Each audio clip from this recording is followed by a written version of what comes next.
And welcome to the second day of Apparatus finals at the Men's European Gymnastics Championships. Now, Great Britain won their first medal yesterday when Harry Hepworth took bronze on the floor. And we have got 3 more events today with British interest in all of them. Harry Hepworth is back in action and has a real opportunity to land on the medal podium on vault. He's joined by junior European vault champion Saul Scott. That begins at 3:30. Then at 4:20, Joe Fraser takes centre stage. First of all, on the parallel bars as a former world, Commonwealth and European champion. And then later on high bar, where he was the world bronze medalist a year ago. That's from 5:15. And we are live here on BBC 2 until 6 o'clock. Just a reminder, tomorrow it's the team final and the British men are the defending champions. Please join us at 1:45. And with me in the studio today, we've got 3 times world champion Beth Tweddle and former Olympic bronze and Commonwealth gold medalist Sam Oldham. Welcome to you both.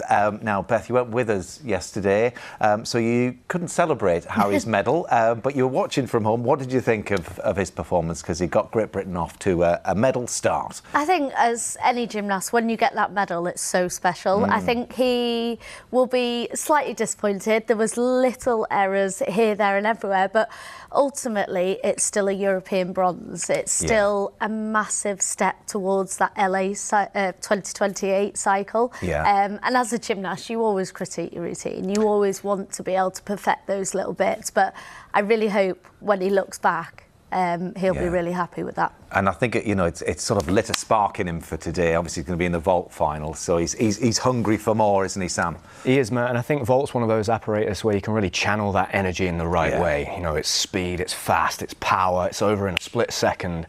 And if there's any apparatus you want to go on to feeling like, okay, I've got something to prove, it's probably the vault. You know, we spoke about this yesterday, but potentially he's going to be performing 2 of the hardest vaults in the world, so it's going to be really exciting. Yes, we're keeping everything crossed for him. A, to perform those vaults, and B, to land them. But anyway, there was a lot going on in Zagreb yesterday, including, it was incredible actually, the TV facilities being struck by lightning that led to a halt in the competition. Now, all of that meant that we couldn't bring you the men's rings final live on BBC 2, so we're going to put that right now.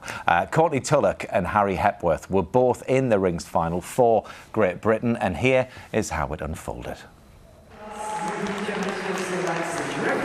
So first up to get this strongman event underway, Marta Avesian of Armenia. Hugely powerful gymnast, 5.4 on difficulty, qualified in 4th place. A real veteran on this piece of apparatus, 28 years of age, so bags of experience. And the coach lowers him into a dead hang, and from there he lifts to the first strength element. Beautiful body line. You've got to have the shoulders down, parallel to the rings. And again, the linkage of strength moves like that. Build your score, build your difficulty score. He swings smoothly up into handstand. When you're swinging, you need to swing on straight arms. Here we go. And up again into that top planche. Swings backwards to handstand. This will be winding up for the big dismount. Double twisting, double tuck, and he landed that dismount dead. Bonuses here, just as on the other apparatus, for a stuck landing. Not the most difficult, we'll see, but right in the mix, Chris. Very much so. Really, really strong, these guys. Complete difficult physique. Sam was talking about the strength positions. That's the multis. The body must be flat, almost horizontal to the bottom of the rings. But it's not just about the strength to strength. They've got to swing to strength, show elements up into the handstand.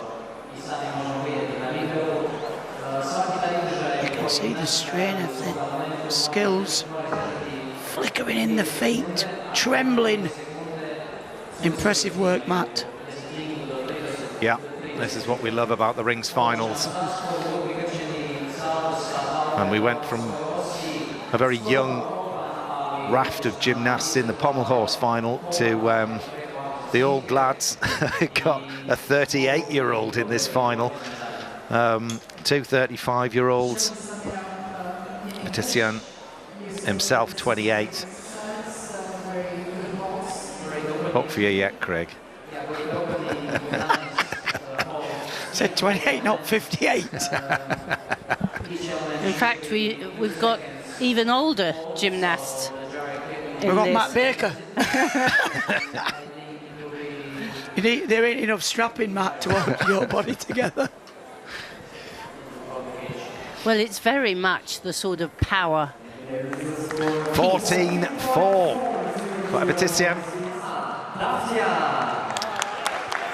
And again, another Armenian gymnast. This is Vaughan Davtyan. My word, we've seen him on the international stage for many, many years. He's 38 years old now. He's had a bronze at Euros back in 2019, second at Euros 2016. He's been in Olympic and World finals as well, and he's still got it. I mean, he was 7th and in the European final last year. Again, he's still got the difficulty at 38. He hasn't, no problems there. Under the rings, straight up into the top planche. And watch this again. Into the Maltese position, shoulders just a little bit high.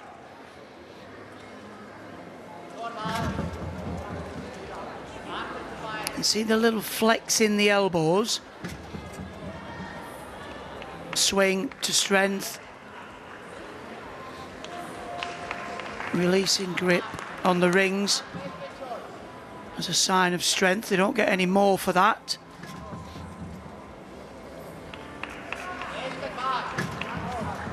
Oh, and again, weakest part of the routine's a handstand. Will he get a stick bonus?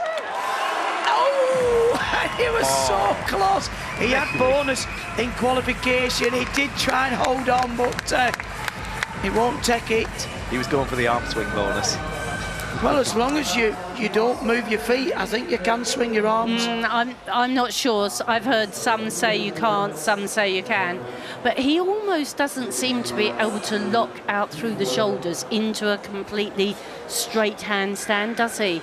He's so bulky in the shoulder muscle. I mean, great strength work, but here he's not extended through the shoulders, and a little hint of a bent elbow, which must all be deductible, but the strength work is amazing. I was going to say, you see, the thing is, it's really a 0.2 deduction because you lose the 0.1 for the step, and then you don't get your bonus as well. So in a piece like rings, where every 0.1 counts, it's quite hazardous. Davtyan scores a 14 also.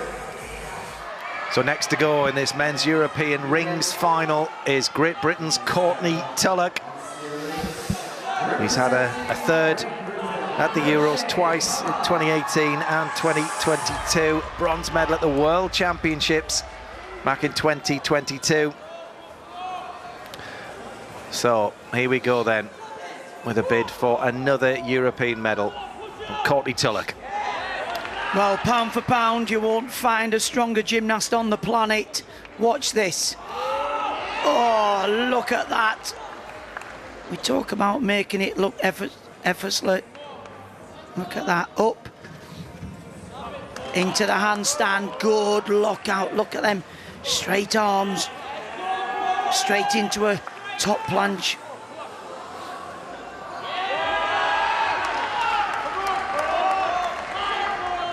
Oh, and a crucifix with ease.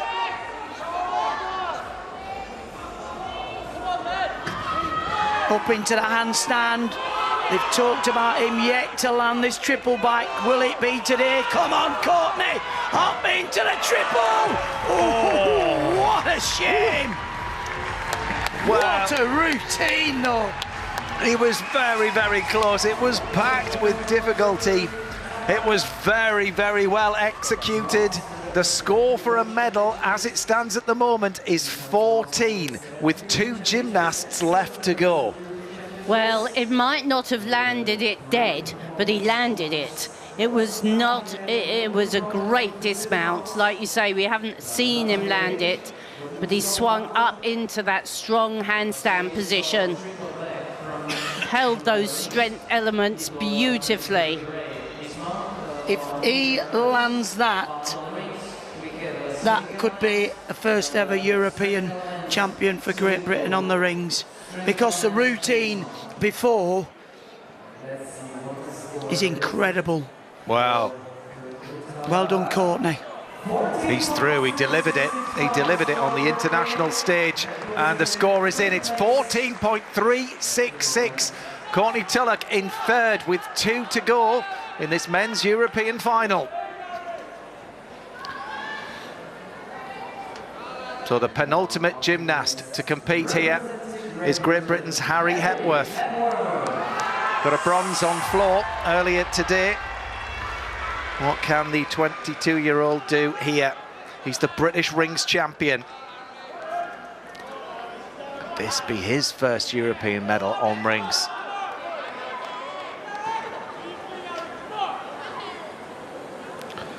He's got a big routine, some incredible difficulty. Come on, Harry.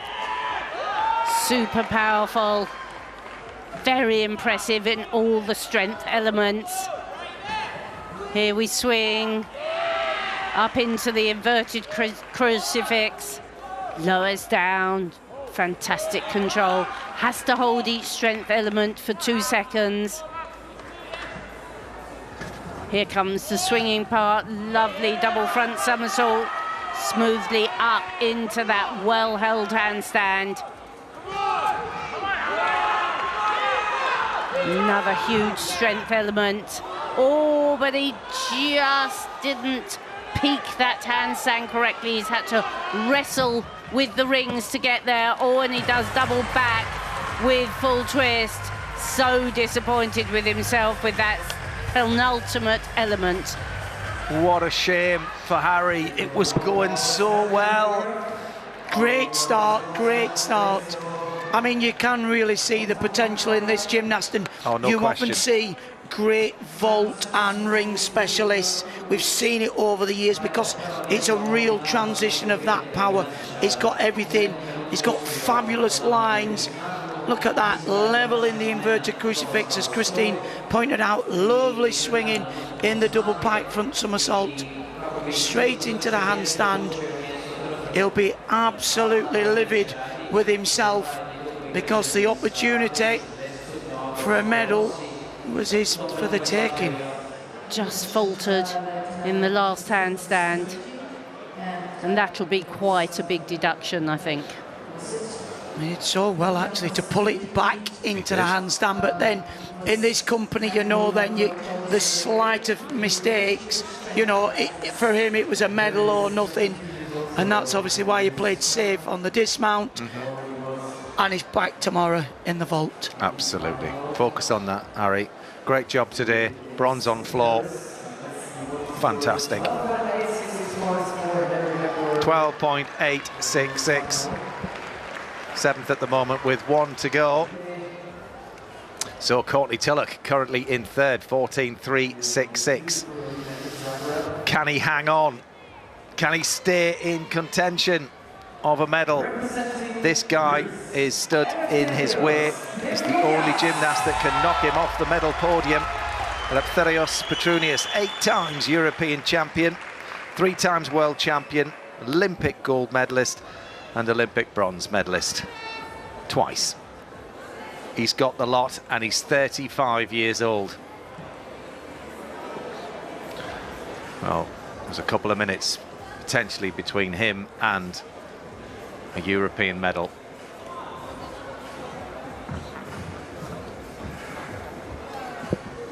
emphatically strong.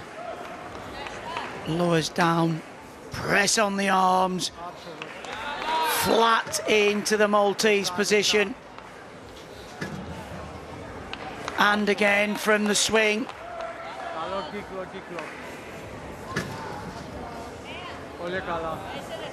One of the requirements, gymnasts have to swing into a handstand position. Swing to strength into the top planche.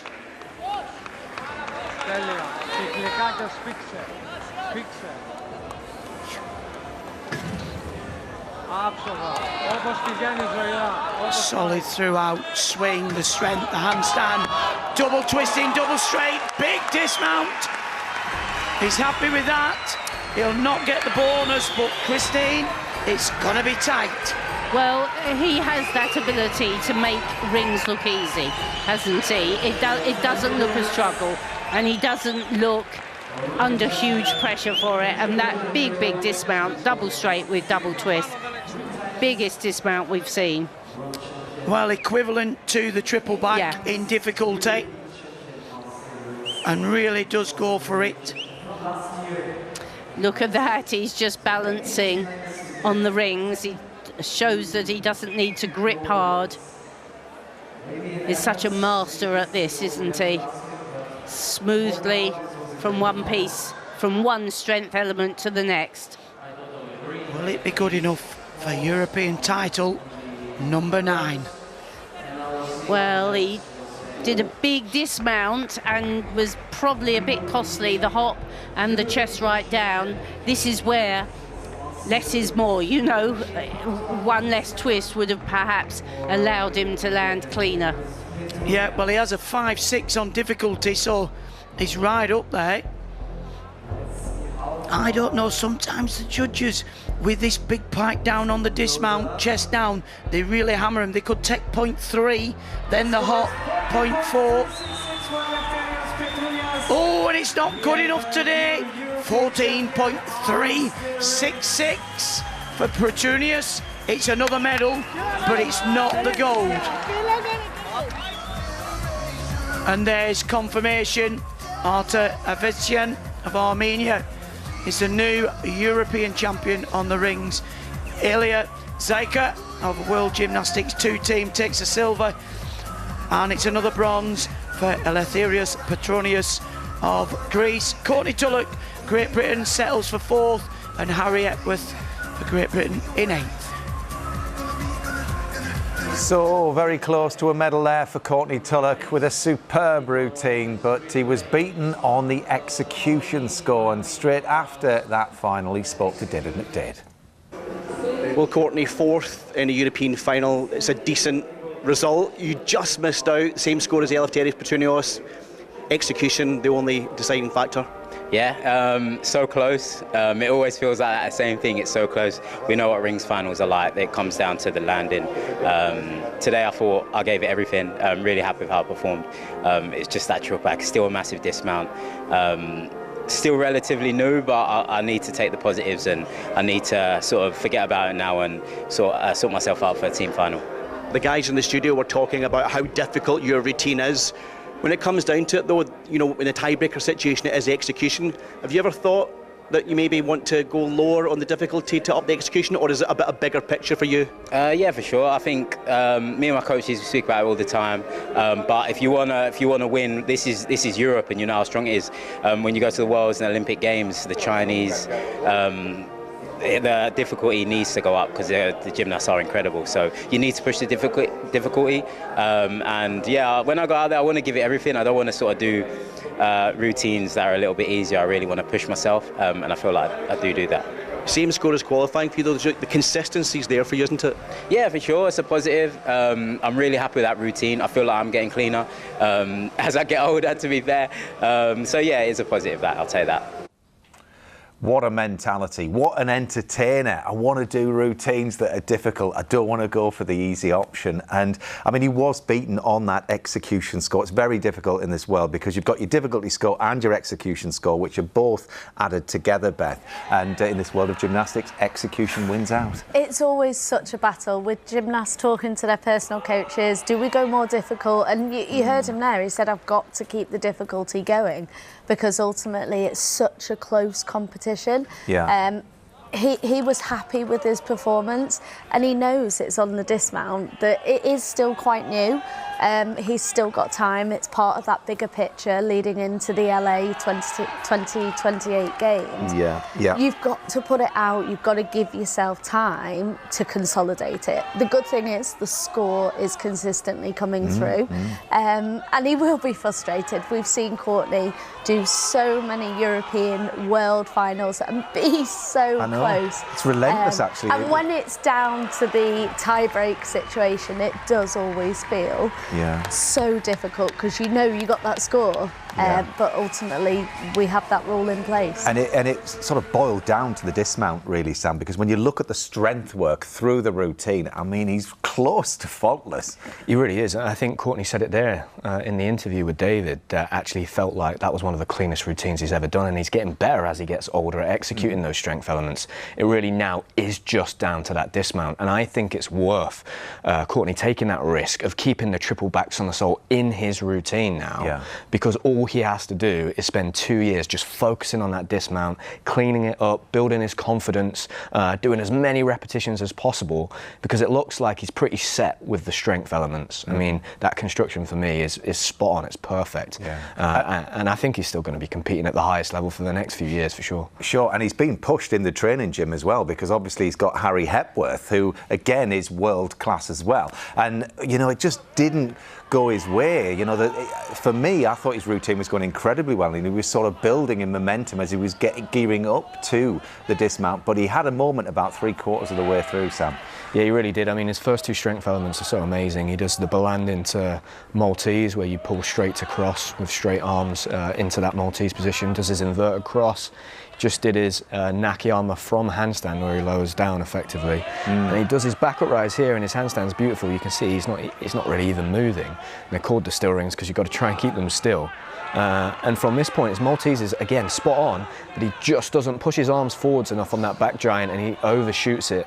And then from that moment on, he's just fighting and he's struggling. And he knows in his head, all right, it's gone, it's done. He just does a basic dismount, and he has to kind of wipe the slate clean and get ready for the next day. But it's tough because, you know, we're in August now. Harry spent 8 months of this year preparing to do a routine like that. It's still a tough pill to swallow, but luckily he's so dominant on 3 apparatus that he has another final today. It's quite incredible. Yeah, well, you said wipe the slate clean and get ready for the next final, which is now. So let's get into today's events now, which begin with a very, very strong medal contender for Great Britain. It is, of course, Harry Hepworth.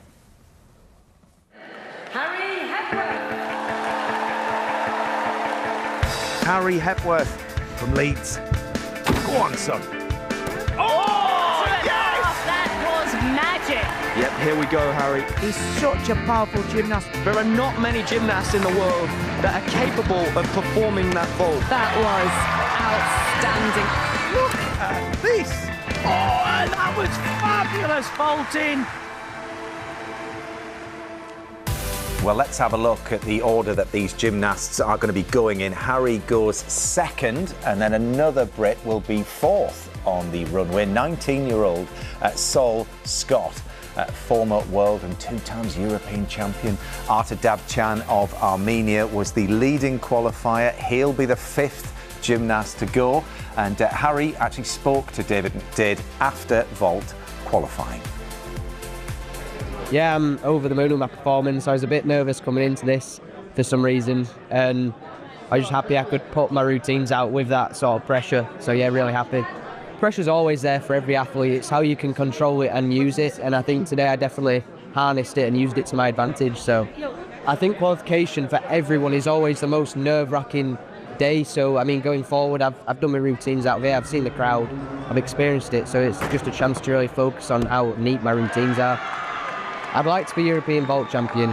just because I've been working really hard to upgrade my vaults.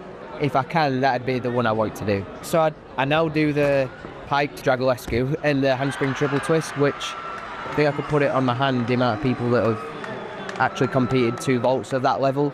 The second vault, the handspring triple, is I think only 2 people have ever done it, so they're just really rare and really cool, and I'm excited to do them in the final. I just want to show the world that I can do these vaults, and maybe I don't want to get the medal, but want to just do those 2 vaults, and that'll be enough for me. So. Wow, well, he's put it out there. He's going to have a go.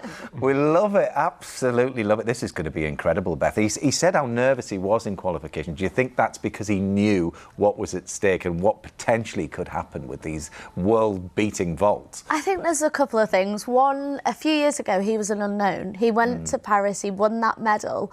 And as soon as you're an Olympic medalist, when you go into competitions, everyone's stopping, they're watching you. What is he doing? And they've started to see him putting out that we've got 2 5-6 vaults, which is absolutely insane. And the difficulty, I don't think anyone can comprehend just how difficult these vaults are. Very few people have done them in the world. To do the pike Dragolescu, we see a lot of gymnasts do the tuck, but as soon as you put it into the pike, it's slower rotating, so it just makes it so much more difficult. Well, he and the did that handspring vault, triple. He did that vault you're talking about in qualification. He did. So let's have a little look at this vault here, and let's just look at the height that he gets off the table, Sam. Yeah, it's incredible. I mean, Beth is absolutely spot on. The height, the speed it takes to do that vault in the pike position when your legs are completely straight. Because as soon as you open out to do that half twist, it's like opening the parachute, everything slows down. So it's just incredible that he's able to do that. And they're 2 very different vaults. Quite often you'll see a vault gymnast that can do 2 twisting vaults. Harry's doing a twisting vault and a somersaulting vault, and they're the 2 hardest vaults in the world. So he's mastered that apparatus at such a young age. Yeah, and so interestingly, in qualification, he went for that vault, then he did a slightly easier vault just to be able to get into the top 8, because the key, obviously, with qualifying is getting into the final so that you can then wow and win your medal. So the vault that he's going to try, he said there, he thinks only 2 people have done it before. We're going to have a look at the very first time that it was performed. This was at the World Championships back in 2011. This is Yang Hak-seun. So let's watch this, Sam. Here we go. It's just amazing, isn't it? I mean, he does that so well, it almost looks easy. So that's a handspring, Beth, with 3 twists. With 3 twists, yeah. So you've got to have the height to be able to give you the time to do it. But you've also, as a gymnast, got to be able to have the spatial awareness to do that. Yes. And most of these gymnasts, they will not be training on this level of difficulty day in, day out. Also the landings, you might train it onto a pitted landing so that it's just got a little bit more give, but when you get to competition there is absolutely no give in that landing. But it's hard, it is really difficult. I mean, it's interesting, which order would you do them in, Sam? If it was you, would you go, I mean, if that pike Dragolescu, he knows it, do you think he'll use that to try and settle him and then go all out, or will he get rid of the hardest one first? I think it's going to come down to just personal preference on what he feels the most comfortable with doing. But I think you're right. Whichever vault that is of the 2, he'll do the one that he feels the most settled with first, because then it's all or nothing on that second vault. But that triple twist is so difficult to land because it's a blind landing. So it's so hard. It's really, really challenging. What he might do is if he nails that first vault, he might think, shall I just go to stick the twisting vault next? Because he has the difficulty advantage over everybody in the field. It's going to be it's a real strategic game of chess in many ways. Yeah, and let's not forget, we've got Sol Scott. We've got 2 Brits in this final, which is fantastic. So Sol will be the 4th gymnast up, just 19 years old, but it looks like we can settle in for this men's vault final. Will we see a British gymnast on the medal podium? Well, let's find out. We're going to head across to commentary now with Craig Heap and Christine Still for the first gymnast in this final, Daniel Trifonov of Bulgaria. Over to you guys. I'll come and join you. Well, he's standing at the end of the runway, needs a good, precise run. Hits the board, up high, and beautiful landing. Not one of the more difficult vaults in qualification. His 2 vaults were out of 14.8. So he's going to have to be very, very clean on his execution.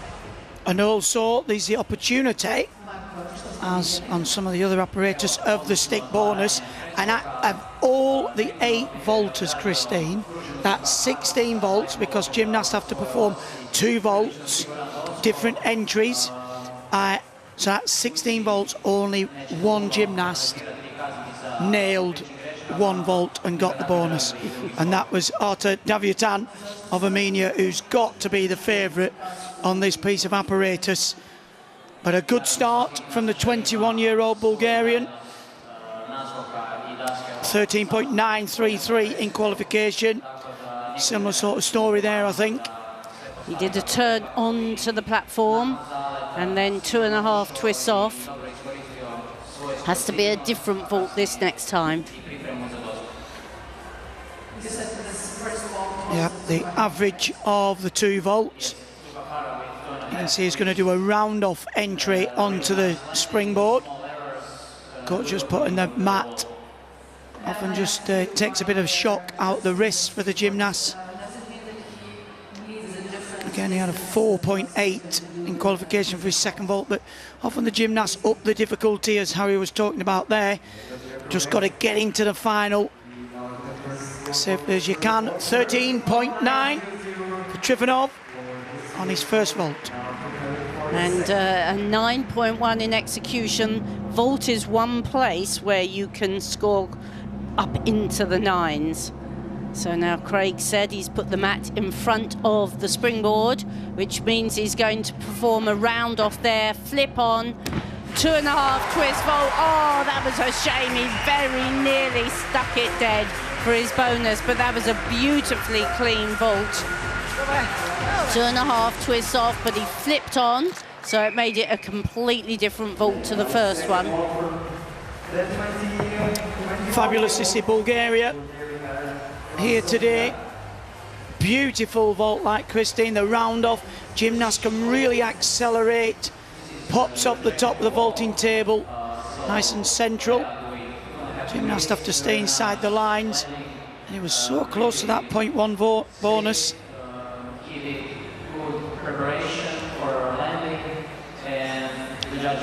The flip on, when the gymnasts do this, the round off in front and flip on, means you get such a clean contact on the top of the platform. The block off the top is so strong. Well, he qualified in 8th place, so he'll just be wanting to get through a couple of good vaults, and he's done a great job there. Well, vault 2. Yeah, a 14.050.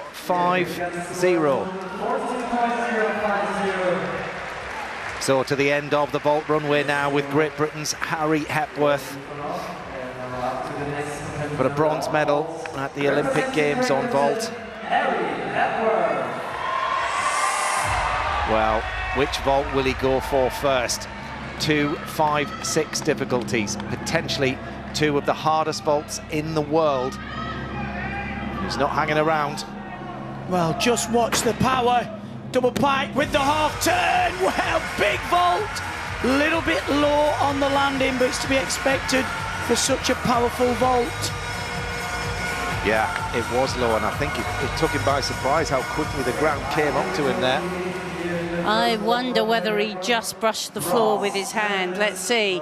Fabulous height. Look, up into the pike, turn, and I think there was just a hand down, this right hand. It's really so powerful, isn't it? Lovely pike. Oh, yes, that showed it quite clearly. He looked a little dejected as he finished. Well, I mean, I think it was more like a fist that caught the ground as opposed to putting his hand on the mat, wasn't it? Just a brush with the side of his fist. I think it'd be a mark, unfortunately. I think so. Interesting in the interview, you know, he said, I just want to perform these 2 vaults. I hope he takes the opportunity now to do the straight front with the triple twist, just to put it out there. Well, it is a huge vault that he's potentially lining up for here. The sort of disappointment of not doing your best on your first vault must affect you a little bit, Craig, as you walk back and then have to build that adrenaline up for a second huge vault. Yeah, and we were saying because it's such a big vault. Well, no penalty, but 13.566. Yeah, if he's not just feeling it in his legs, and he'll need to feel it for the triple twist, sometimes he's just got to play safe and do the 2.5. Well, Harry Hepworth going for a massive vault here. Oh, and he has, that's the stick bonus. Good decision, 2.5 twist in the straight position. Got to be a 0.1 bonus there for landing that. What a shame. Yes, but didn't go all out for the triple then, just the 2.5 from Harry. Yeah, but what a 2.5. Absolutely great vault and great landing. He's still very competitive. The handspring again, but with the twist, 2.5 twists. You see the floor a little bit earlier here. So you can see him bringing his arms out to steady himself. He still actually swung the arms down and was almost brushed the floor again. Didn't Is that a 0.1 bonus, do you think? Surely. I mean, that is a stick. I mean, it's harder to stick a vault better than that. Oh, yeah, I would think that would be a stick. Although perhaps the left foot twitched. Well, I mean, we've seen it in the past, haven't we? Ever such a slight flicker, but I know he'll be disappointed, but if you're looking forward with a potential Olympic vault champion right there. 14.049 for both vaults, averaged Harry in second at the moment. Arseny Ducno is the next gymnast in this European vault final. 18 years old. Silver in the all-round, silver on floor. He has some skill, this lad. Beautiful execution as well. Slight gymnast, but lots of power. Up he goes, just a step to the side and a little bit offline. The two lines are the tram lines. You have to land inside them, and he just was catching the edge with one. Unbelievable vault there. He just saunters down the vault run up, but from the top, very efficient in the twisting, wraps in, triple twist. Just a little bit to one side, but he didn't cross the line. No, he didn't, did he? And it is really great vaulting. He does remind me a lot of Uchimura, who vaults like this as well with the triple. Yeah, he's had a really good championships, actually. He didn't do that well on pommel yesterday, but to be silver in the all-round and get a silver on floor and to be here in the vault final as well. Absolutely, first year as a senior. Junior world champion last year.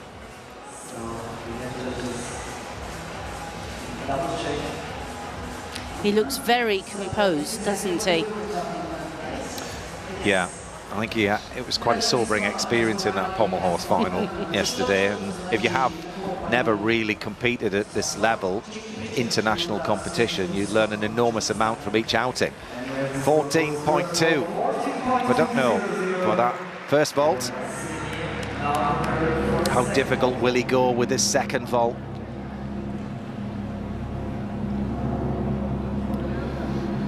.05 is the score to beat. That same run, but a flip on. Oh, and his hand slipped on the top there. He managed to complete the twist. I think that was, but his hand did slip as he planted it on the top of the platform. Well, I think he was going to go for the triple twist, because that would have been the 5-2, and he hasn't had much success with these horses, either with the handles or without them. Look, he just slipped a bit there. Yeah. Really great spatial awareness to just go, I'm going to do a double twist. Yeah. Yeah, major slip. It was, wasn't it? I mean, that was very dangerous. Woo! Yeah, he slipped both hands quite considerably, didn't he? Yeah. But still to get that block and that push off. Well, I think when you run up and you've got the momentum and the velocity going forwards and you hit the table, you do create rotation, even though it's not perfect. I mean, the plan was to get in there and propel up into the rafters, wrap in for the triple twist. I got a feeling that's a triple twist normally. Well, he knew immediately he left the top because he bent his legs in to increase rotation, and he did very, very well to walk away cleanly from that. He did. Big skills, actually. He's got a real repertoire of gymnastics, and again, bit more competitive experience. Couple of years away from the Olympics. He definitely is going to be a force to reckon with. Well, a few months to the Worlds. Yeah. Which, of course, are the very first qualification Worlds for the Olympic Games. It's interesting, will they be competing as World Gymnastics 2 team at the Worlds, or who knows at the moment? Well, Sonny Ducknow scores a 13.416, puts him in third behind Harry Hepworth, who's currently in second place. Just 3 gymnasts have gone of the 8. Fourth gymnast for Great Britain is Sol Scott. He's the British vault champion, and Sol was the junior European vault champion back in 2024. He's come here as a vault specialist for Great Britain.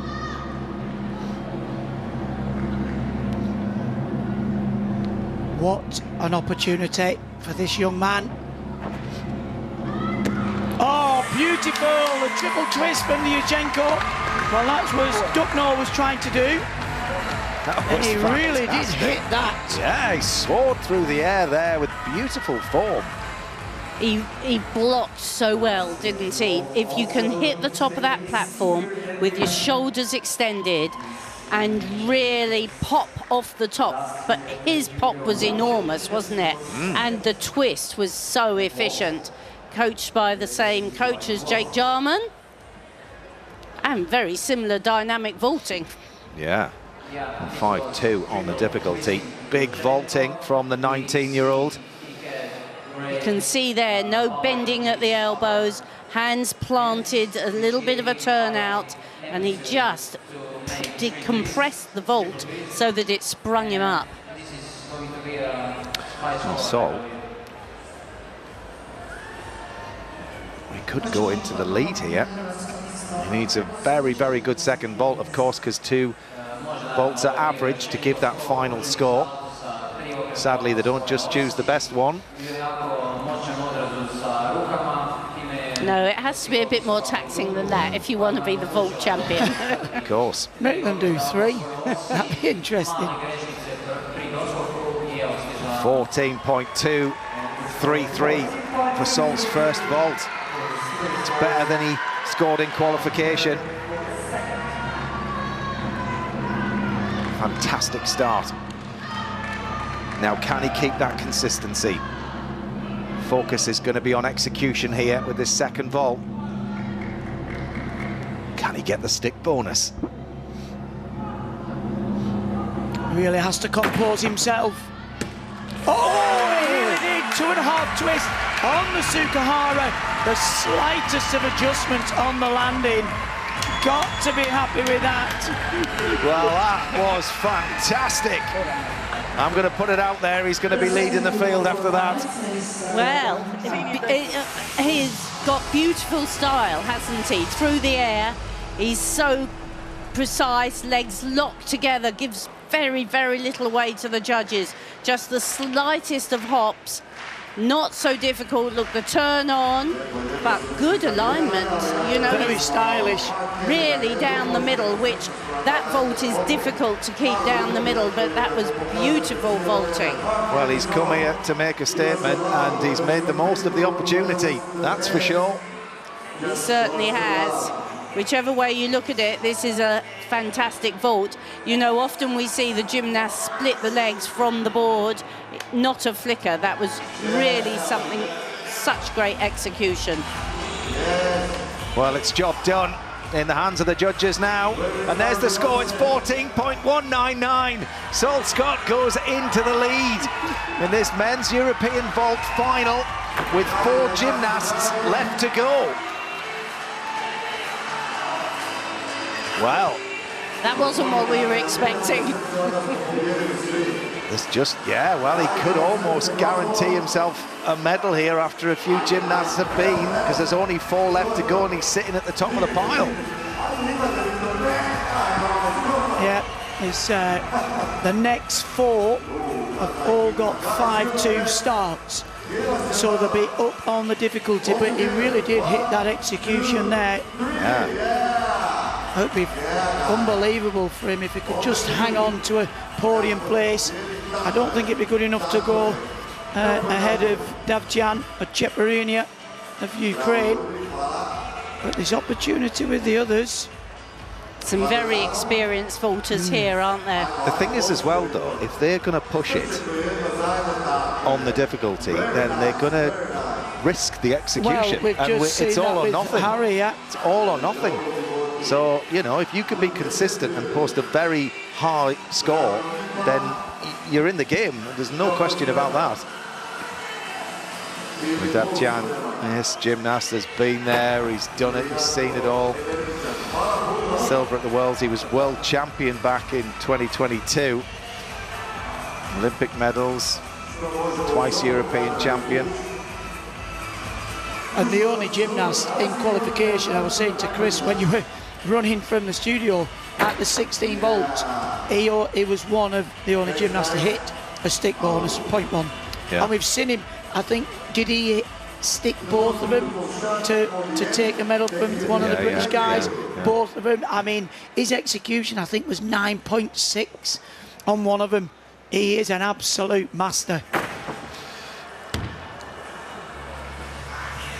Alexei Usachev, World Gymnastics 2, the Russian gymnast.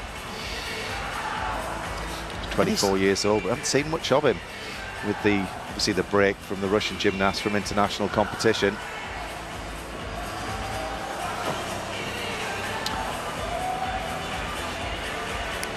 See him preparing the platform. He doesn't want any slipping.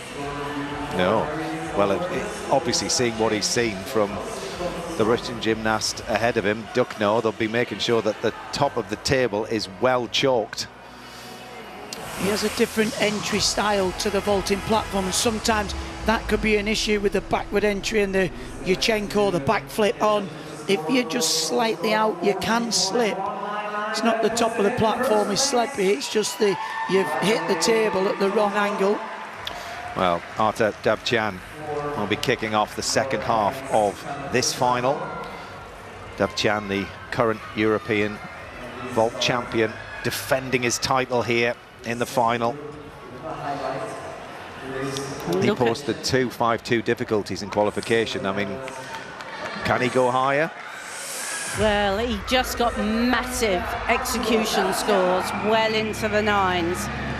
He needs to be as perfect as possible here. Well, Saul Scott of Great Britain leads this men's final on 14.199. But for how long? Huge power, huge block. Whoa! Double front with half turn. That is a stuck bonus. Wow! And it's his second vault. He's stuck in qualification. That is how you do it. It was like poetry in motion, wasn't it? Just absolutely magnificent. Oh, let's watch it again in slow-mo. Just look at the way he tacks the vault, blocks off that vaulting table. It's sprung at the front there, transfers the momentum high into the rafters. Double front with the half turn, otherwise known as the Dragulescu, first performed by the Romanian gymnast. His chest is well up as well. You can see why he scores well on the execution as well. He lands this like he's getting out of bed. Watch. There. He's so precise with the arms as well, isn't he? You can see him spot the floor, see it early, bring the arms out to steady the landing. Incredible. he'll feel relieved a little bit, the fact that Harry had a bit of a mistake, because if Harry had done the second vault, he would have challenged him a little bit more. Well, 14.833. Wow, it's a massive score. Dabchan has a buffer as he goes into the second vault. Well, 34 years old and still got it. Can he retain this title? It's all going to be on this second vault.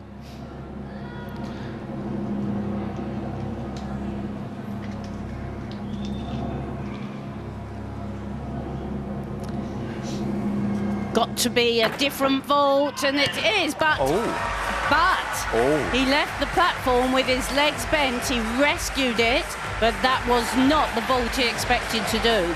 He got lost. Yeah. He almost did a Biles. He did a 1.5 instead of a 2.5, and you can see exactly there. Wow. That has never happened to him before. You can. He's in shock, like we are. It's really shaking him, hasn't it? Yeah. I mean, he did so well there just to change it in mid-air. Watch. Block.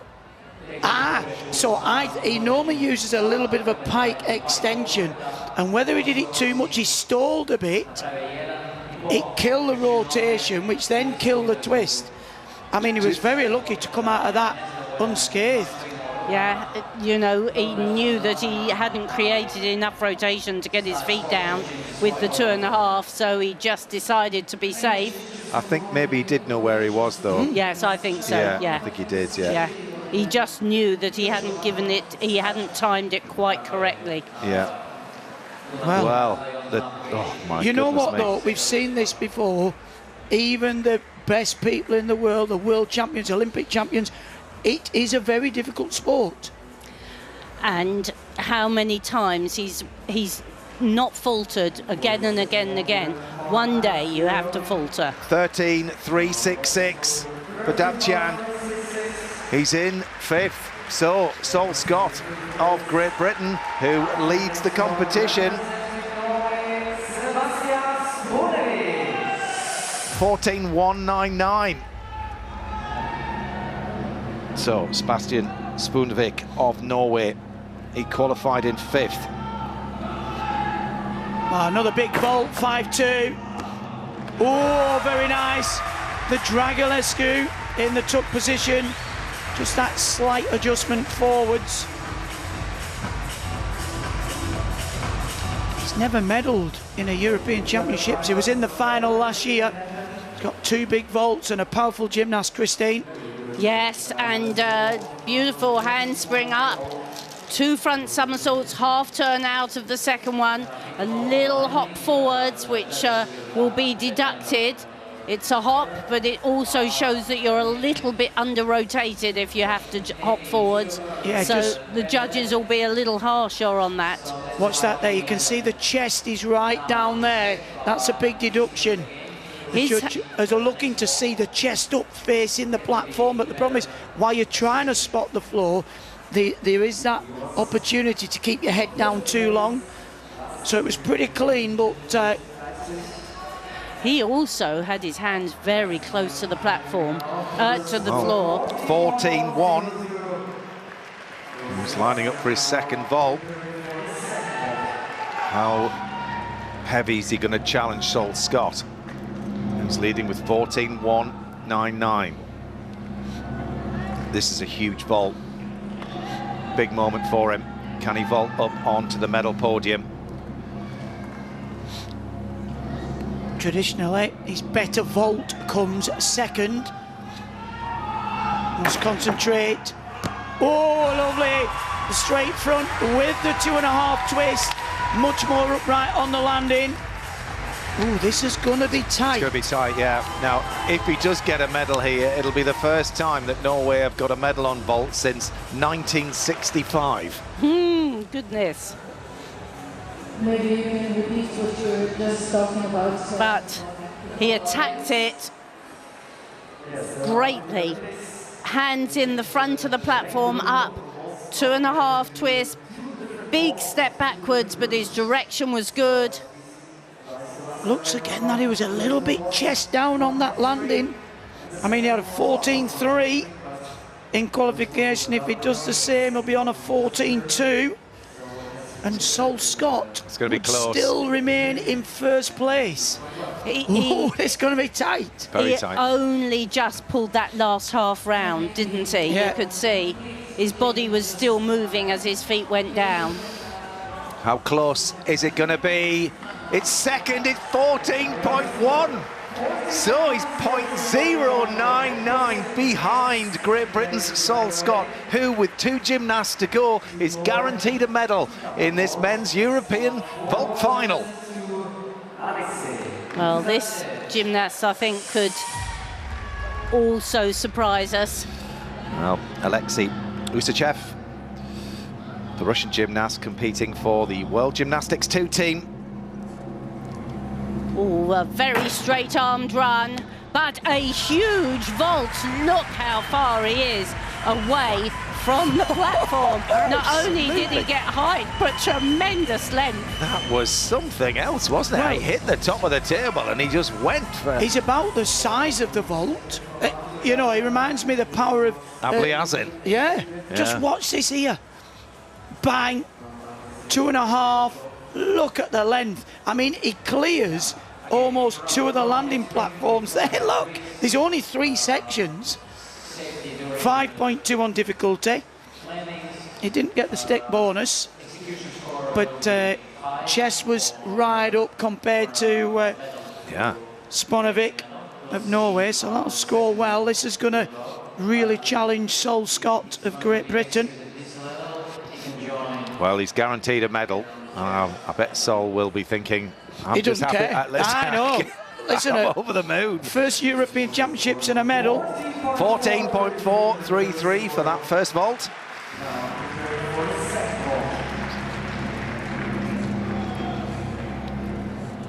So Usachev with vault number 2. He qualified down in 6th place. So it's some turnaround. But a very difficult second vault. Same good approach. Oh, and the double front half out, but that same fantastic flight. I mean, the judges deduct for lack of height and flight and length. You won't be deducting much off that, will you? No.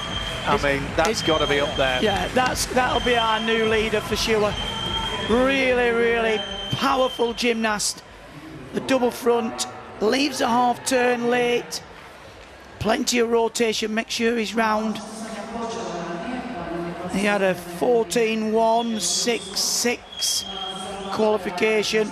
Just tucks a little bit early then, you can see in the slow-mo. But it should be enough to go into the lead. Fascinating though, isn't it, to compare this vault with the likes of Sol Scott and that beautiful sort of twisting vault, and then you've got the power and the dynamics of the Dragulescu. Interesting, if you were a coach, Christine, you're coaching that vault for a handspring, you'd say that was a poor technique because the gymnast is tucking too soon. Usachev goes ahead of Sol Scott by 0.2. There's the new current leader with 1 gymnast left to go. As they swap chairs. Well, can Spunovic of Norway hang on and get a medal for Norway, the first one since 1965. But Nazar Chperny is a phenomenal vaulter, 2nd highest qualifier. He's had a bronze at the Worlds twice, and 3rd at the Euros twice. Never better. Can he go one better here? Watch this for style. Oh, look at that! You asked the question and he answered. The double front with the half turn. Gotta be a 0.1 bonus. Well, you don't see many vaults like that stuck so convincingly. Here he goes up, he's sky high, not the length of the previous gymnast, but definitely up in the rafters. You see, what he's obviously done to the previous gymnast is because he gets into the front of the platform rather than going from the distance from the table, Chris, he's got an extra foot. So it's really difficult to have both. There's only one other person landed a vault so far, and that was Artur Davtyan of Armenia. And his second vault didn't go to plan at all. So if he can hang on, I think he could win his first ever vault title. Well, the execution score will be high. It is 9.433. So that is a big score for the first vault. 14.633 for Chaparunia. If he can hold his nerve, he might just land on a European title. Hold your breath. Oh, easily round. Tsukahara with the triple twist. Surely, Christine, that's good enough for gold. I think it should be. It was very clean. Not quite the perfect landing this time, but the turn on, then 3 twists off.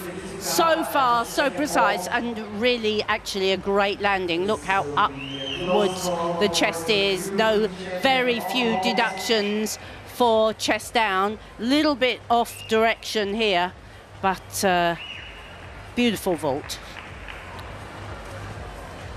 Extremely efficient in the air, wraps in the triple twist, opens out, and needs to go above 14.399. Usachev of World Gymnastics 2 team. I think it'll be quite tight, actually. Well, the first vault was huge. I think it'll be a bit more. We'll see. And it's in 14.566. The new champion of Europe on the vault. 23 years of age. He picked up a bronze last year and rockets into the top spot. Great for Ukraine here to be bringing home a title. Several of their gymnasts originally from Ukraine competing for other nations now, but that was fantastic work. And what about Sol Scott, Great Britain? Talk about seize the opportunity. Well, he's a classy performer, isn't he? And a great addition to the GB senior team. There we have confirmation. Bronze medal, Sol Scott of Great Britain. World Gymnastics Team 2. Usachev takes the silver. And the new European vault champion representing Ukraine is Nazar Chaparunia. Well, congratulations to Chapani. Yeah, the best he'd achieved was a bronze at the Euros, and there he is now taking the title. Absolutely fantastic stuff. But what a performance from Great Britain's Sol Scott. 4th up. He saw what had happened to Harry. And, I mean, let's just have a look at his first vault, which... I mean, the execution, Beth, I mean, this is obviously what he's going for. Yeah, so I saw him at the British Championships and straight away he kind of stuck out for the execution. All of his gymnastics is so well performed, really neat, really clean. And that's what's paid off today. And it must have been difficult. You've seen 2 of the people before you have slips and that will play in your mind. But today, that triple twist is such a difficult vault, but he just made it look so easy. Yeah, he did. I mean, he floats through the air, and interestingly, you know, he is a vault specialist, although he's a good gymnast on other pieces of apparatus as well, Sam. So interesting for the selectors to bring him here and give him the opportunity. Yeah, and originally, Matt, he was the reserve on this team, but because of injuries and people not performing at this championships, he moved into the team and got the opportunity to compete as part of that team, and has is a key member of that team that will compete tomorrow. And I feel like in many ways I did him a disservice. We were focusing so much on Harry, and before we went into the vault final, Sol has taken advantage of those mistakes and done 2 incredibly clean vaults. Beth's quite right. They're so stylish, these vaults that he performs. So clean, his gymnastics, so his execution scores are right into the 9s. And the gymnast that you would expect to perform really, really well in this final with the experience just had mistakes today, and Sol capitalised on that. And sometimes, you know, we had Luke sat next to us yesterday. Remember Luke at that European Championships in 2024? If you get an opportunity, you've got to grab it with both hands, and he's done that. Yeah, and to just be in the kind of company of the gymnasts that were in that final for Sol, and for him to deliver when others are faulting. I mean, look, for example, Dabchan. I mean... Yeah, that's part of it, is being able to perform under pressure. And the fact is, in this final, he was the only one who had a 4-8 difficulty. So actually, his difficulty was 4 tenths down. But because of the execution, he finished in 3rd, and he's not far off that top few. If he can upgrade that second vault, he's got the future there to be in the mix for the Worlds and Olympics. And no doubt he will have an eye on upgrading as far as the difficulty is concerned, Sam. Yeah, definitely, that will be his plan. I mean, you're going to have 5-2 vaults to continue to compete with the best vaulters in the world, I think. At the British Championships, he actually managed to beat Harry and Jake, but I think a lot of people probably thought, oh, well, they made mistakes, maybe that was a fluke, but to have done it again, just a few months later, on the big stage, he really is, like you said, letting the selectors know, I'm not going anywhere. I want this spot in this team, and that's really exciting. Yeah.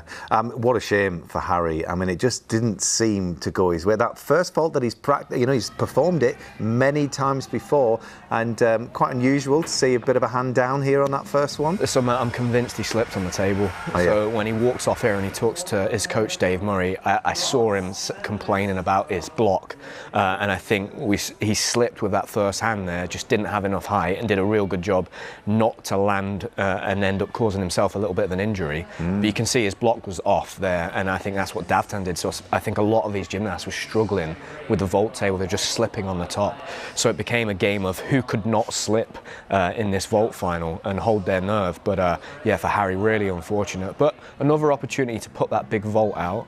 His mind's now going to be on, I'm going to have to do this vault again tomorrow in the team final. So he's going to be thinking about that. But then a touch of class with that second vault, the handspring 2.5, I think the right decision given the circumstances to do the easier vault. But Beth said when we were watching, it just shows how easy that 2.5 is for him now. He almost didn't look like it was just effortless. That sort of body position after his block, he almost does a little sort of swallow dive before he wraps it in. It's absolutely incredible. Yeah, it's the fact that he's so used to doing the triple now, when you take it down that level, he's got plenty of time to spot that landing, get the, well, unfortunately he didn't get the stick bonus because of, we think of the arm movement. Come on. But I think, like Sam said, it is definitely the right decision. But he definitely said something to his coach as he walked off. I mean, it's strange. Here we are at the European final, and you've got a slippy table on the vault. I mean, you saw quite a few of them. Like, although we watched Davtan's quite a bit just to see, and it does look like he slips to the side a bit, which obviously then, when you're trying to spin, it just throws you, and you could see how disappointed he was. I mean, you're not there to feel it, but I mean, with a lot of use, it can get shiny, but you would think it would be a relatively new table. So what do you think is going on there? They brought in a rule not too long ago, Matt, to say that you can't do too much to the table. So you can put things on your hands, but you're not allowed to put things on the table. And a lot of these vault specialists previously would put syrup and things on the top to make it sticky, because too much chalk, if there's a layer of chalk on the top, they're going to slip right off the top of the vault table, because the top of it is just completely flat. That's why you see a lot of those gymnasts, they hit the corner at the bottom when they come on, because that's where they get the most propulsion up in the air. But with Dukno doing the Yurchenko is done right on the flat bit at the top, and you saw him slip there, and it was just incredible that he saved that. You would think so rare as well that you see it on the Yurchenko. I can understand going in forwards, but with the Yurchenko, that was... Yeah, and maybe... We both kind of like jumped on. And maybe with Sol, actually, has a different technique in his hand placement. If you watch carefully, if you watch his vault, one hand is in and one is out, so he can push himself both in the opposite direction, and maybe just that different hand placement helped him in that situation not slip on top of the vault. Yeah, well, he did incredibly well, as did the last gymnast, Nazar Cheperny, the 23-year-old Ukrainian, the second highest qualifier.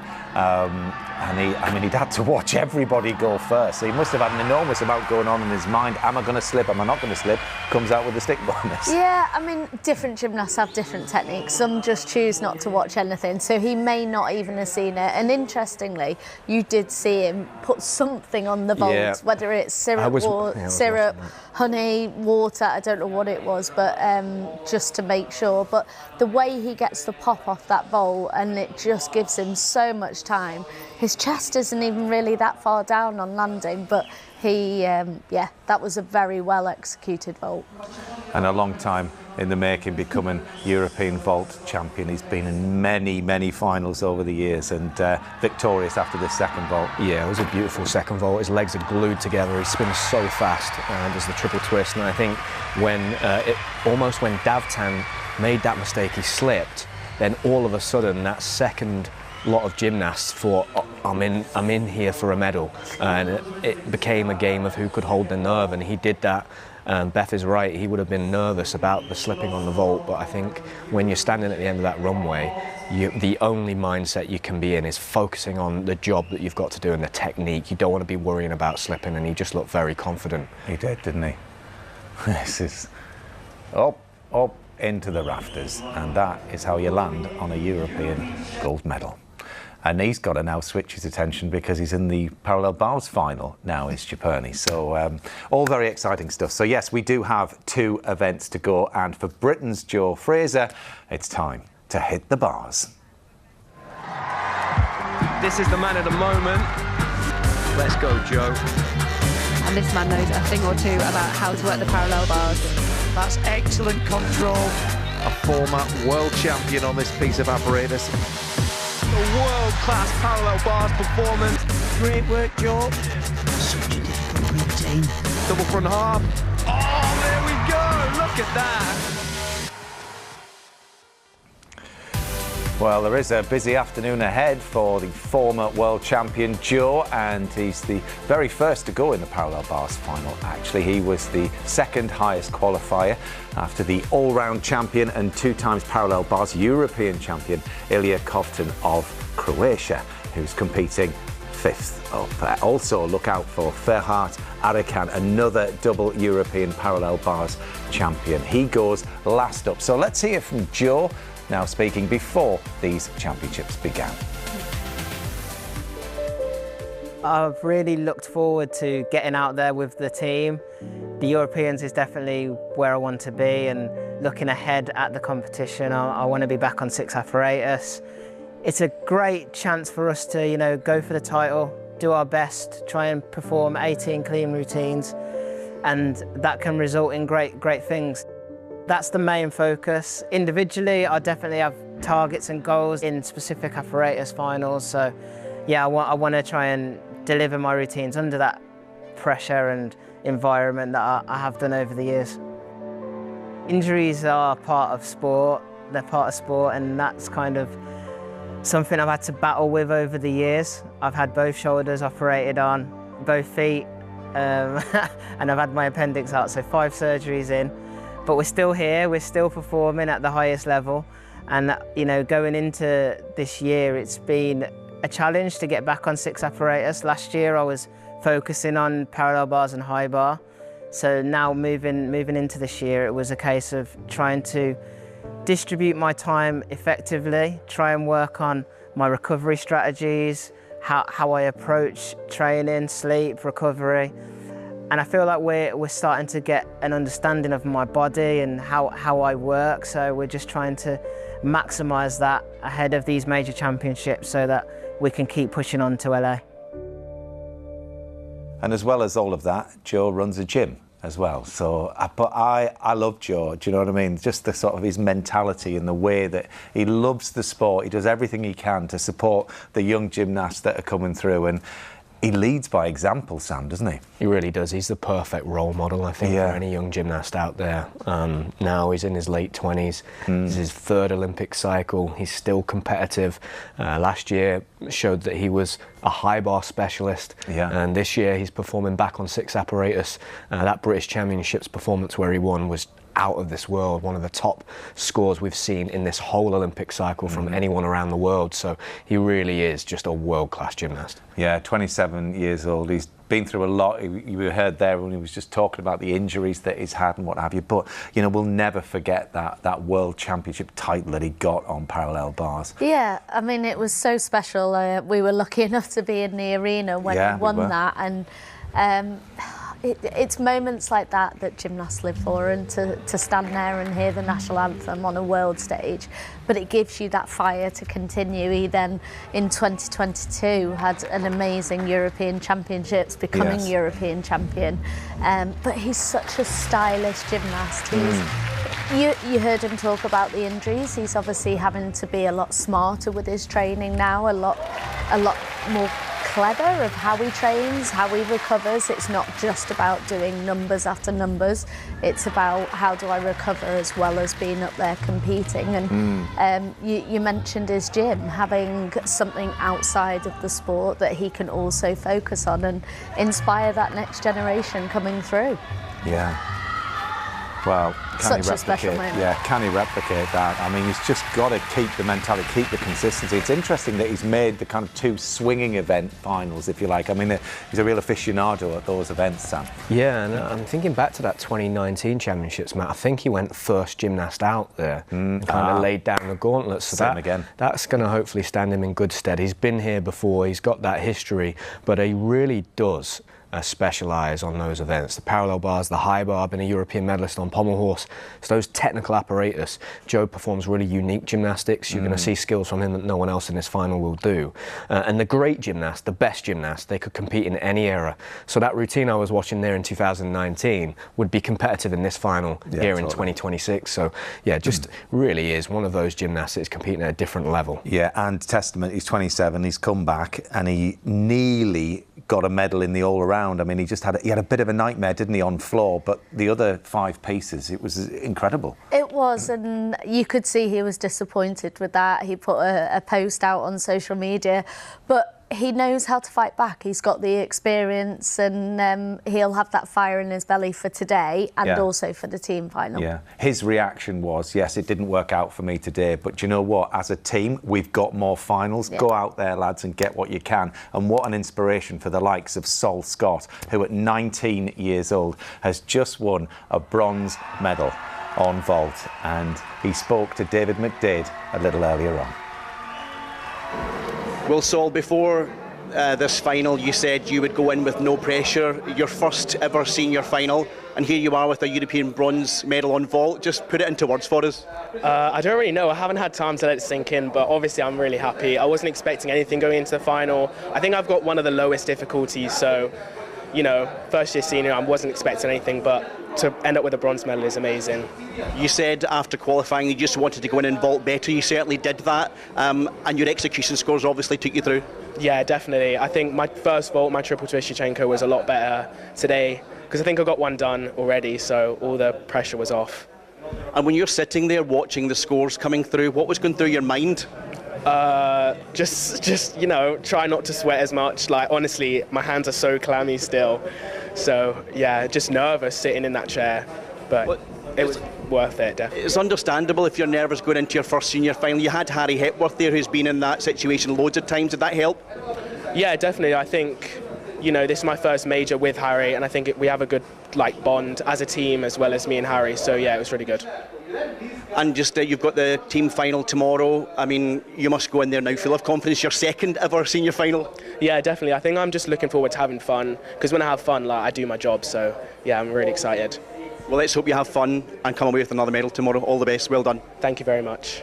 Well done indeed for Sol Scott, 19 years old, took a bronze medal on vault. The next final we're going to be concentrating on is parallel bars, and Joe Fraser is just warming up at the moment, just chalking up those bars, and he's first up actually is Joe. There we go, you can see he's just getting a feel And gymnasts don't have long, do they, as far as warm-up is concerned, just to feel the balls chalk them up? Yeah, they have 50 seconds on parallel bars, Matt, and the judges are really strict on that time as well on the parallel bars. So you quite often see a judge with a stopwatch. Yeah, and your coach is telling you you've got 10 seconds, get off.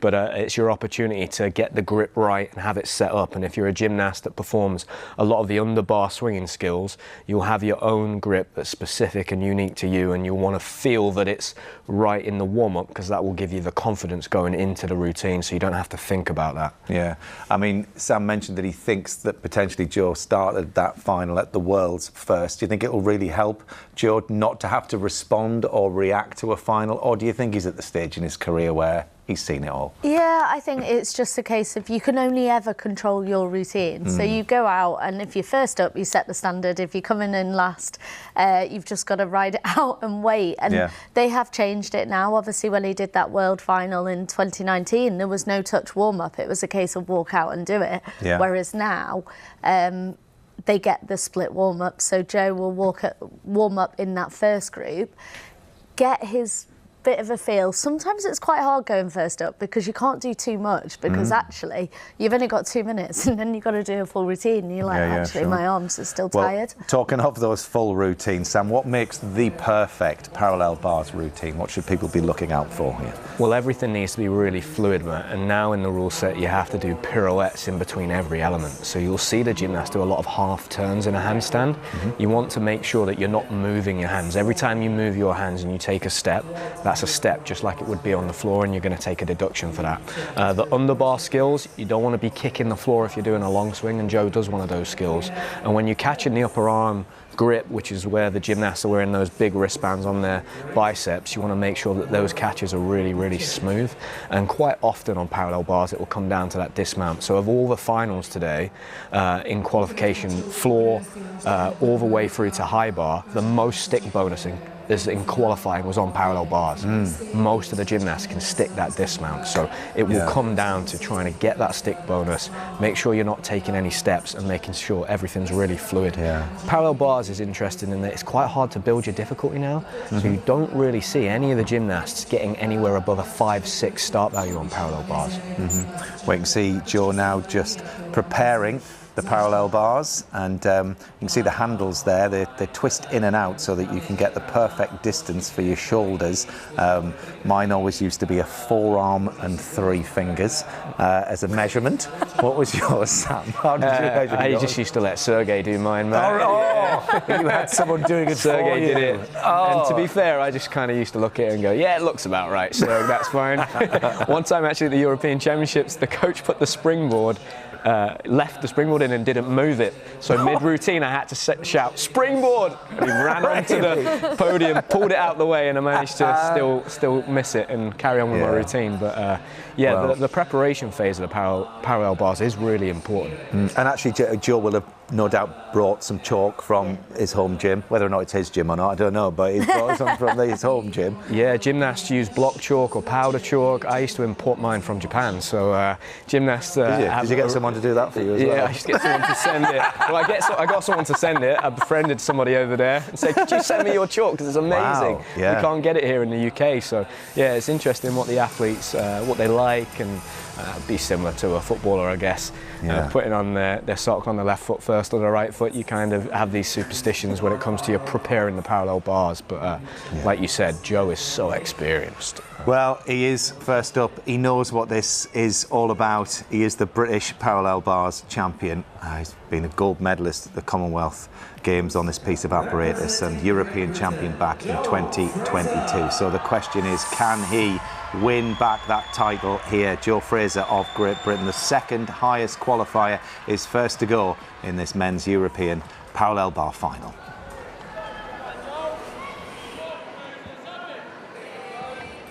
One of the most difficult routines out of this group.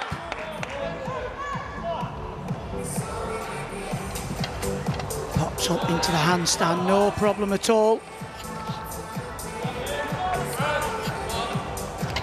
Beautiful original work, crisp, clean, precise.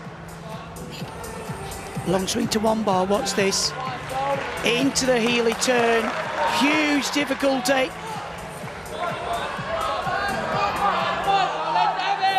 It's going well so far. Double front with the half turn. Oh, he was so close to sticking that.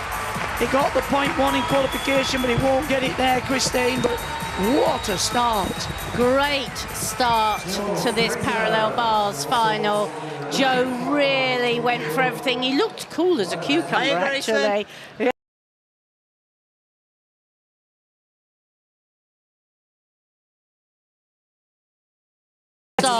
He's got such a good natural handstand line. He blocks out through the shoulders, and it's one of the absolute prerequisites of being good on parallel bars.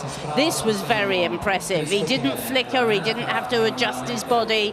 He just turned straight into the next element, which is what you want to see.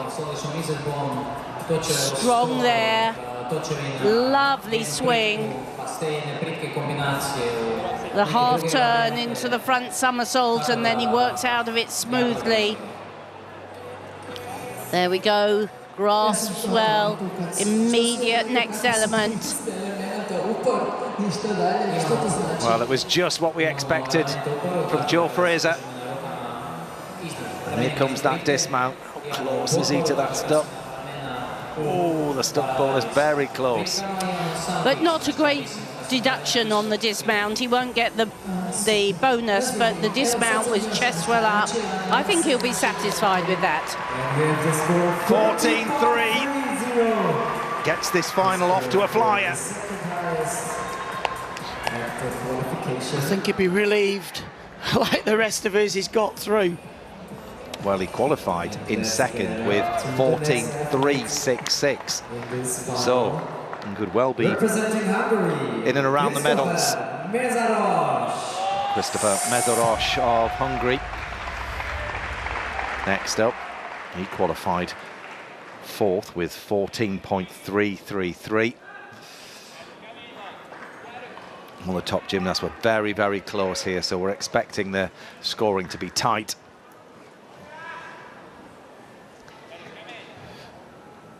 What can the 24-year-old do here? Very stylish gymnast. Oh, that was smooth. Pushed the shoulders forward to get up to the handstand. Oh, good combination there. Swings under, very, very smooth. Travelling along the parallel bars and cleanly up into the handstand. Nicely onto the one rail and out. Linking the skills well. This is all important. Oh, and just a little hop back as well. But well, that was a strong routine. And a very strong bid for a medal as well from Mezaros, who was very, very nearly in the top three in qualification. But we often see him in a floor final. We were discussing that this morning. But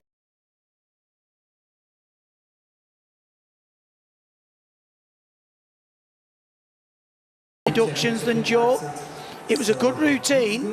It was well balanced, but for me, it just wasn't.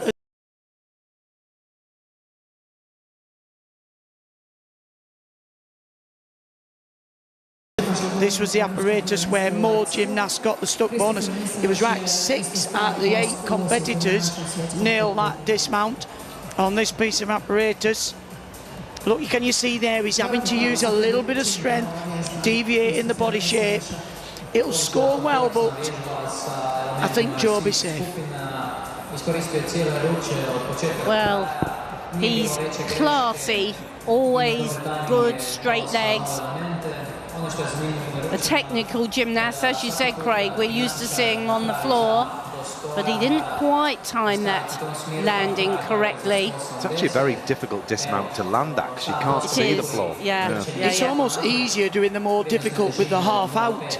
Yeah, so you can see the mat. Yeah. The only thing is you don't get the deduction for a low chest on landing. 14 scored, so he's 0.3 behind Great Britain's Joe Fraser. So 2 of the 8 gymnasts in this final have gone. Here comes Nazar Japani, the European champion on vault.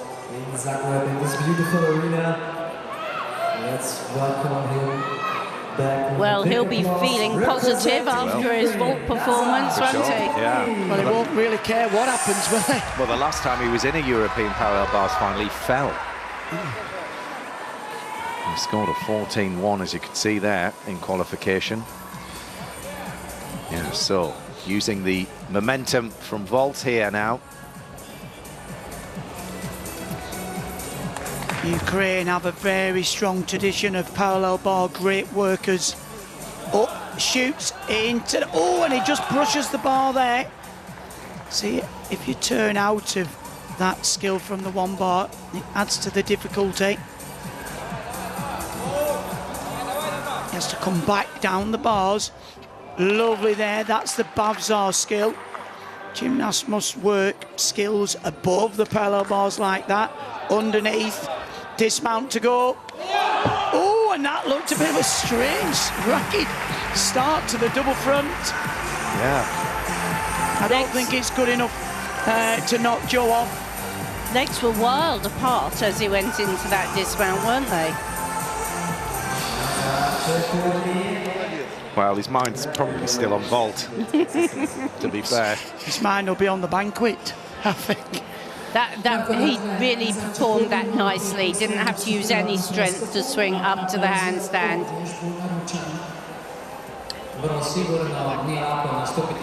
Just a little pause there. Not quite as smooth as some we've seen. But I love this development in parallel bars, almost swinging a little bit like a high bar.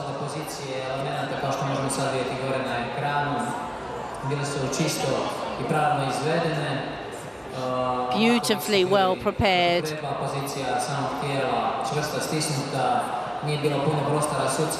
Straight up into the handstand, very smooth. You don't want to stop in the straddle too long. And this, the dismount, yeah, the legs were really quite wild apart. And no stuck dismount there. Maybe that's his technique, Christina. Not seeing the qualification because it seemed to work for him. He got round. He drove the legs quite a long way over before the chest caught up into the somersault. Elements were performed really excellently, right? Just the way they should be performed. Schoolbook. Let's see if he'll land on a medal on the parallel bars. Puts it in second place. 14 scored. He's higher on the execution than Mezarosh, so he goes up into second. Joe Fraser of Great Britain still leading on 14.3. Third place right now. Up to the next guy. Altan Doğan of Turkey will be next to go. He's adjusting the bars, or his coach is. I'm going to say, Sam, you need to have a word. He actually put the chalk on. This 21-year-old, the new draft of gymnasts from Turkey. Representing Turkey, Altan Doğan. And we've seen many gymnasts from Turkey be great exponents of parallel bar work. He's obviously to have made this final following in their footsteps. Yeah, took a gold at the World Challenge Cup earlier this year on this piece of apparatus.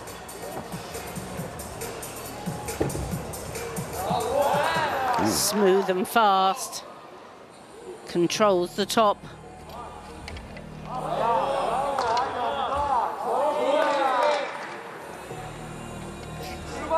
Here we go, big, oh wow, that was a high front somersault, wasn't it? Very, very nice. His handstand shape and control is one of the best. Swings and then kills the swing beautifully. Controlled in the half turn, here we go. Up in, that was just a little bit of a pause before the handstand. Here we are for the big, and yes, he made that stuck dismount. Wow, what an incredible performance from the 21-year-old. He put in a 5.3 difficulty in qualification, so 0.3 down on Joe Fraser as far as difficulty is concerned, but that execution was strong.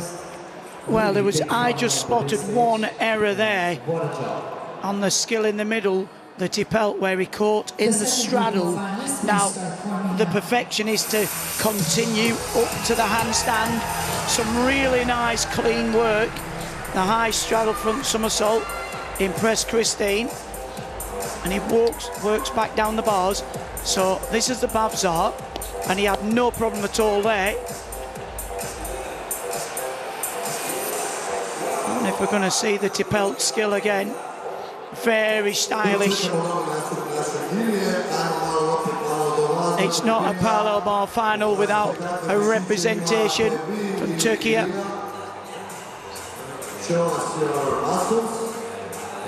Well, he's certainly... This is the one, I think, Chris. Look, oh no.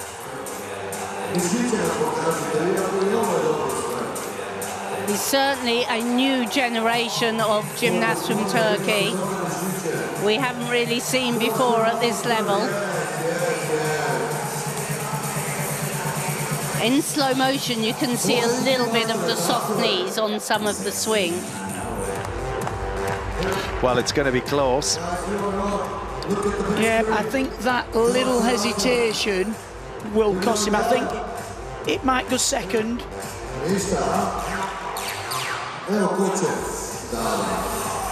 We have this debate, do you play safe and go for execution? 14.1, he's 0.2 behind Great Britain's Joe Fraser, who's still in the lead.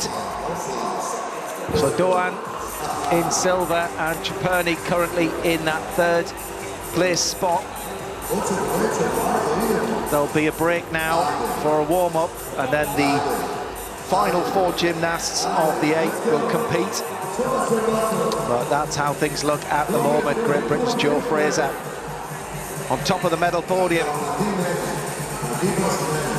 And very happy to be there, I think that. No question about that. Second of the gymnasts from Turkey, Ferhat Arakan, just warming up there, 33-year-old. This lad's in with a shout as well. Ilya Kovtun, who is competing for the first time for Croatia. We've watched him grow up competing for Ukraine. But, yeah, when he won the all-round competition, it's quite a moment for Croatia to have the tight legacy. Kovtun's coach, she's gone with him to Croatia as well. Doing his bars. That's where we went wrong, Matt. We had to do our own bars and put our own chalk on. I think Sam Oldham must have started a craze because he was pretty good on parallel bars. I mean, to be fair, I could have done yours and you could have done mine, you know what I mean?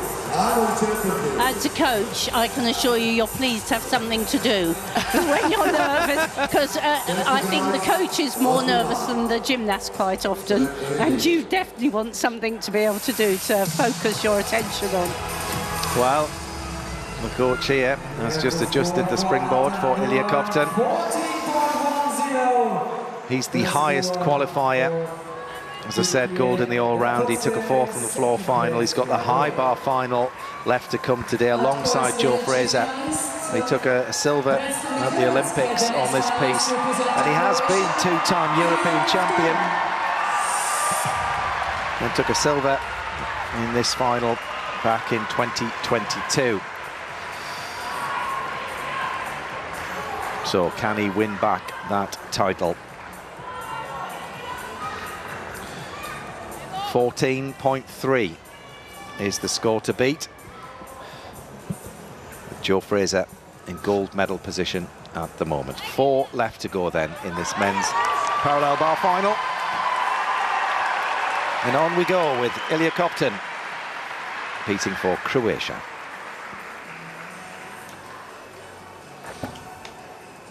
Very tall gymnast, so you'll see a different type of construction to the routine from the upper arm.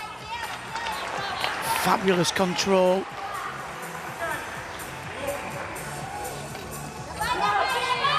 Oh, and he really has to work there. He'll turn out.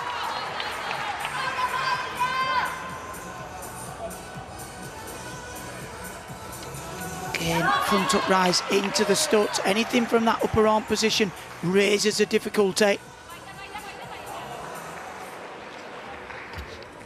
Oh, and he had to fight there. Well, that was unbelievable determination. Dismount to go. Double front. And he nails it. Well, he had a little bit of an error, but not too costly. This is going to be close. Well, I said he was competing here for Croatia. Croatia have never had a European medalist on parallel bars. Covton surely is in with a chance of being up there, but what colour will it be? Wasn't without deductions, that's for sure. No, but what fight he showed, what determination. We've seen him from a young gymnast. He was in the Olympic Games very young, and we've seen him grow and mature, but he's always had that ability to fight. Look, he had to pull his weight back there. Very well executed dismount. Wonder if they'll show us the real big save there, the full turn. As Craig said, quite a tall gymnast. It'll be interesting to compare this to his qualification. He scored 14.5 in qualification, so... And he's really so strong. You could see the body weight went across and he just pulled it back. Turns out there, great spatial awareness. I mean, he is a fantastically spatially aware gymnast, and he just plops out of the air with perfect timing to land without any murmur on the floor, just like that. Well, that's why he's the all-around champion. Well, he couldn't have landed that any better. He couldn't have finished the routine off with more aplomb than he did. In the hands of the judges now. What the judges made of. He's gone into the lead. 14.7 for Ilya Covton. He's 0.4 ahead of Great Britain's Joe Fraser. Pushed down into that silver medal position with 3 gymnasts left to go. But what a moment for Covton, what a moment for Croatia.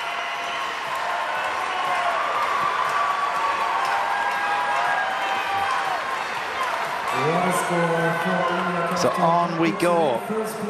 Nicola Kyle of Belgium. Next one, representing Belgium, Nicola Kyle. He scored 14 in qualification with a 5-2 difficulty, so looking to build the execution score here. A little bit of a scramble on that first front somersault, but cleanly up. Oops, and almost missed one hand there. Tiny bit short in the handstand shape, a little arch in the back. But he swings well into each element. Sharp with the turns. Oh, beautiful dismount, double back with full twist. Quite an unusual dismount and probably the best execution of it I've ever seen. Beautiful, absolutely beautiful. And started a little bit wild, didn't he? But he settled in the routine, lowest on the difficulty. But fabulous original dismount. There's a transition up into the handstand. I think he did come into contact with the parallel bars at one point in the routine. Look, and he did well. He fumbled his hand a bit. So well, and again.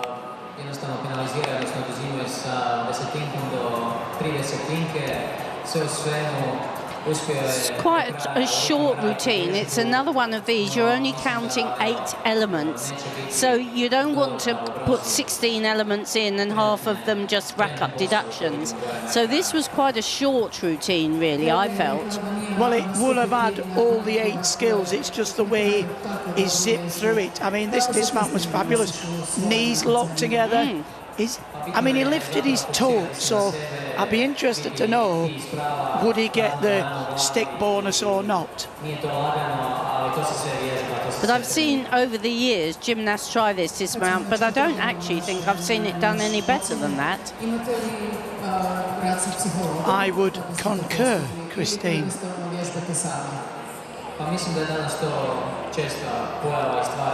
14.1 is the score for a medal at the moment. I think it...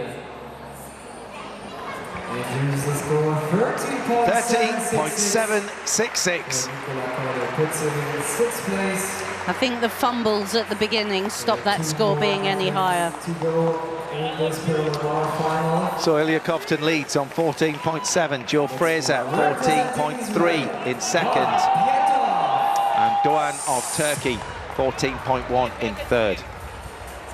Ron Pyatov of Israel next to go, a 25-year-old. He qualified down in 8th place. Another tall gymnast. Great work, again using that upper arm position. Controlled well, that's the Makut skill. Gymnasts aren't allowed to pause on that one rail. They've got to keep the routine moving. Fluent into the handstand.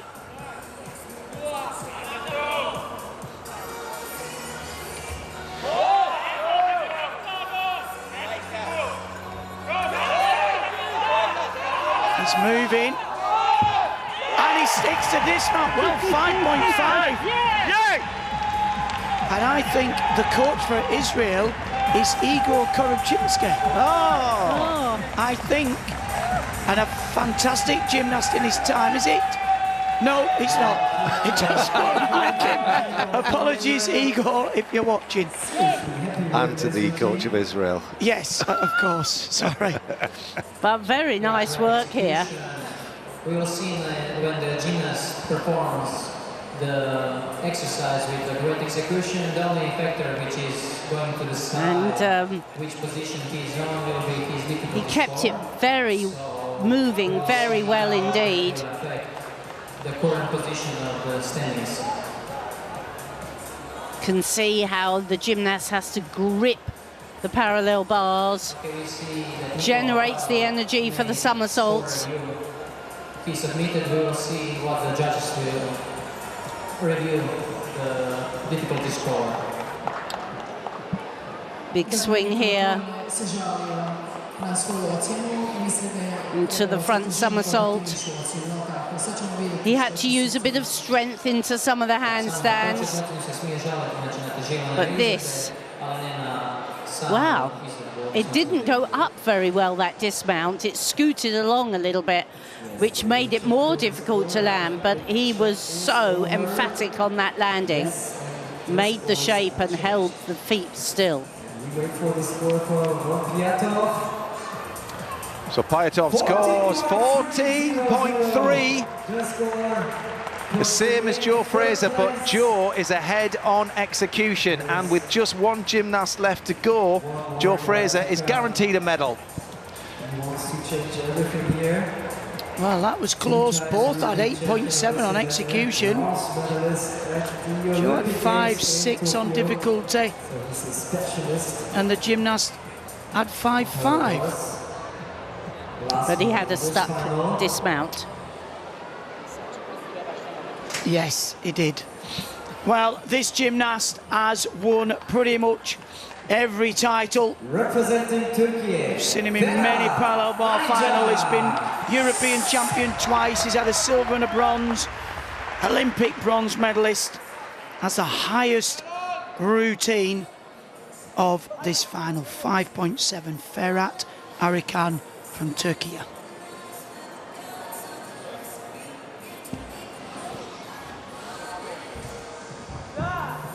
And he's got the most magnificent straight line from feet to fingers. Oh, very difficult opening series. So comfortable in the handstand shape. Just a little bit loss of tension through the knees and feet on that element. Oh, and he had to rescue it a little bit, but he did so very well indeed. Oh, onto the one rail, but it looked to struggle, and feet apart on the next move. Those are all deductions that come off the execution score. You start at 10, and every little falter comes off that 10. It's quite a long routine. Here we go, here's the all-important dismount. Double front half turn, so he's clawed back a 10th with that great landing, but he gave away a few in the middle. Well, talk about being on the edge of your seat. It is a big routine, and comes the jeopardy. All the turns from one bar. At a few occasions, Christine, he was a bit wild. Nothing too much for the judges to take away. No, he will have the highest difficulty score, so the most difficult 8 elements added together to give him that D score. But will he have survived to have a high enough E score, execution score? Out of 10, what does he score? Well, he had the stick bonus, so did Cofton. I'm probably going to say it's going to go second. And for me, parallel bars should be a little bit more fluid. He spends quite a lot of time in handstand before each skill, almost psyching himself up. And there was a bit in the middle was a little bit ragged, so I don't think it's good enough for Coftan. No, I don't think so either. But he had the stick bonus and he had the extra 10, so I think it might just go above Joe Fraser. Let's see. In the slow motion, you can see quite an untidy feet and knees, but nervous wait for everybody. Has he done enough? It's silver for Hurricane Ferhat, 14.433. And there he is, the man of the moment.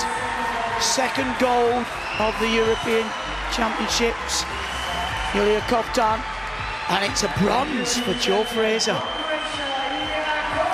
Well, great for Joe Fraser to hang on right the way through from the first performance, and super to see Coftan winning the parallel bars, second gold medal of the competition, the all-around and the parallel bars.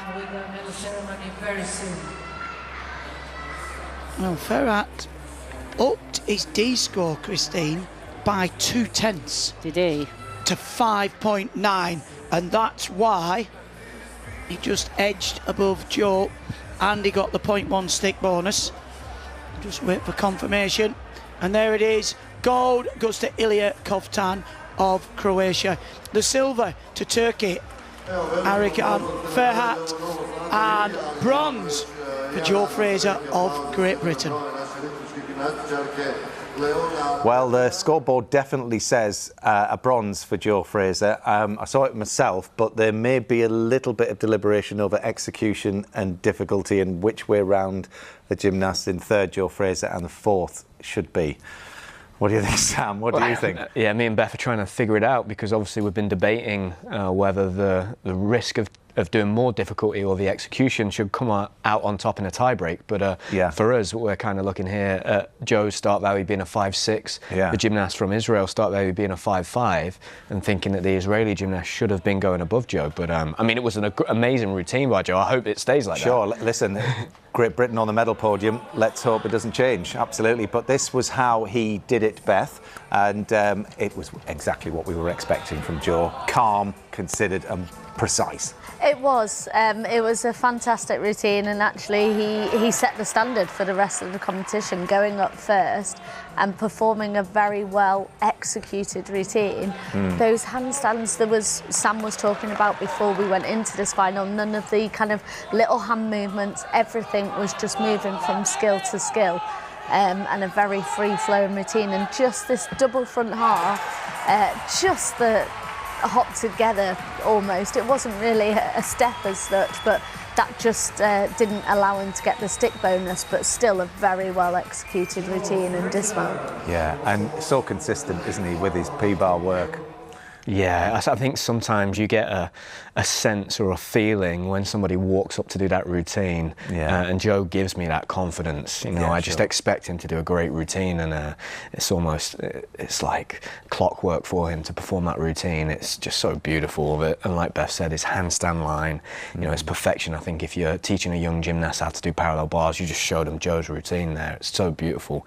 And he nearly stuck the dismount and got that stick bonus. I get nervous now when the gymnasts celebrate when they stick, because I think, oh, don't move your arms too much, because they might not give it to you. Just keep still. But you can almost feel the fire that's burning now as Joe will be warming up and getting his mind in the high bar final. I mean, he's going to have the parallel bars medal ceremony first, but you can think, you know, he's already thinking about the stick bonus on high bar, isn't he? I think it also takes that pressure off. Once you've got one medal in your pocket, you kind of know you're going home with that medal. So you can just go and focus on the routine rather than I want to take a medal away. Yeah, well, what a moment for Ilya Kovtun. He won the all-round competition, got Croatia's first ever medal in the all-round, and then here he is on parallel bars, matching that. Another gold for Kovtun. Yeah, and an amazing skill there. The front uprise into the Makuts, about the most difficult gymnastics move you can perform on the parallel bars, where he goes from the upper arms. And here in qualifying, he missed his one bar Healy, so he stepped into the middle, so that was the difference in the difficulty score. But again, just isn't moving his hands. He's maximising all the tenths in the difficulty, so he doesn't really count any skills lower than a D element. So really, really impressive. A great variety of skills. And I think it's so impressive how big he is physically as a gymnast. To be so good all around, it's just amazing. Absolutely, and what a rescue that was as well, because great with the weight of him, he pulls it back and manages to keep the rhythm. Yeah, good fight, and the best gymnasts can fight through those moments. And I'm sure the judges will have for a second deliberated just how big that deduction was on one bar, but it was such an incredible performance, and to have scored a 14.7, I mean, that's a routine that's going to challenge the best gymnasts from around the world. And we saw his coach there, so almost a little bit emotional. I think it's probably been a long process getting to this point of competing for Croatia for the first time at this home championships and being so successful. I'm sure it's been a long road to get here, and you can see they've put so much work into this performance. Well, I can confirm that Joe Fraser, as we speak, is being awarded the bronze medal, so it's nailed on. Joe Fraser of Great Britain, a bronze on the men's parallel bars, the European Championships. There he is. Get it on quick before anybody takes it off. That's what I say. Well done. And Ilya Kovtun for Croatia takes the gold. Now, we have got some time before Joe competes again on the high bar, in the high bar final. So that gives us a chance to look back at the women's team event, which took place last week. Now, the British team of Ruby Evans, Abby Martin, Alia Leet and Ruby Stacey qualified in third and had their sights set on a medal. And whilst the British women started their competition on the bars, Angelina Melnikova, representing the World Gymnastics 2 team, helped to lead their campaign for gold with a brilliant double twisting Yurchenko on vault, scoring 14.066 and bringing their team total to 42.166, nearly 2 marks ahead of the rest of the competition. Back to bars for Anna Kalmakova of the World Gymnastics 2 team. The 17-year-old took a silver in the all-around competition here, and a senior debut and her international debut. Well, I really like the start to this routine. A really zippy performance. Onto the bars, get the job done as quick as you can. Lovely stalder into the pike catch head, pike salto down. Locks into the handstand there, the big shot. Into the Ginger somersault between the bars. Hugely difficult work. Just the dismount to go. Full twisting double back. And what about that?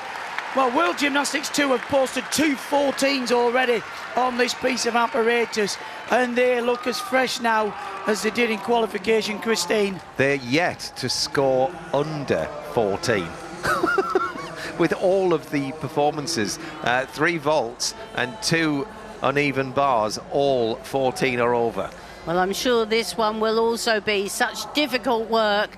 The Stalder with full pirouette, and she's really got lots of energy, this gymnast on the bars.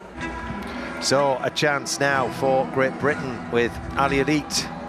Needs every 10th here if Great Britain want to claw back up towards the top 3. Well, she got that very nice combination in the big leap and then the 2 jumps, and this is very important. Free walkover, step forward, change leg ring, second ring jump. That's a big combination, very difficult and worth a lot of marks. Wow, she did really well with that triple spin. And she's working with good pace.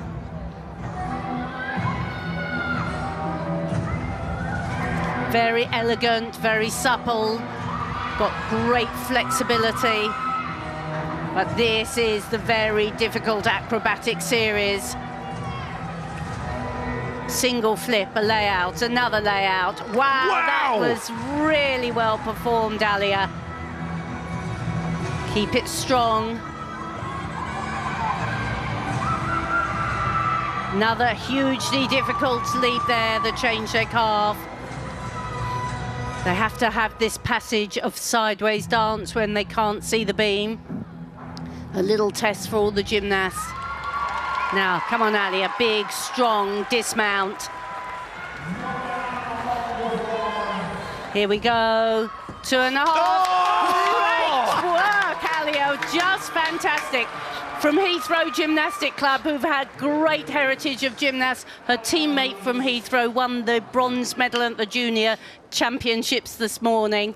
Wow, well, what an incredible performance. Yesterday didn't go her way on beam. She came 5th with a score of 13.433 in the individual apparatus final, but my goodness me, that was the performance of her life as far as beam is concerned for the team. Well, yes, she nearly fell over on the dismount, stepped right to the side. You could not ask for a better landing, and Great Britain really needed that. Back in the game. They are back in the game. It'd be interesting to see what the scores look like after this round. 14.366 for Anna Kalmakova of World Gymnastics 2, the 17-year-old Russian gymnast.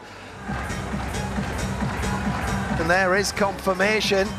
It's the highest beam score of the day so far. Great Britain move up into 5th.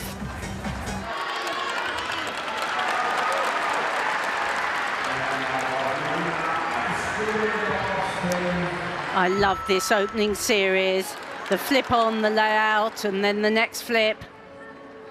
Such an accomplished gymnast on the beam. She's pacey. There we are, no doubting those 3 elements linked effortlessly. And again, so secure on all her landings. There's no hesitation. Beautifully up on the toes.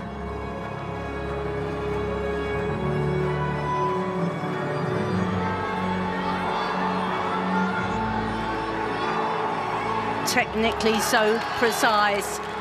Makes that spin look absolutely easy.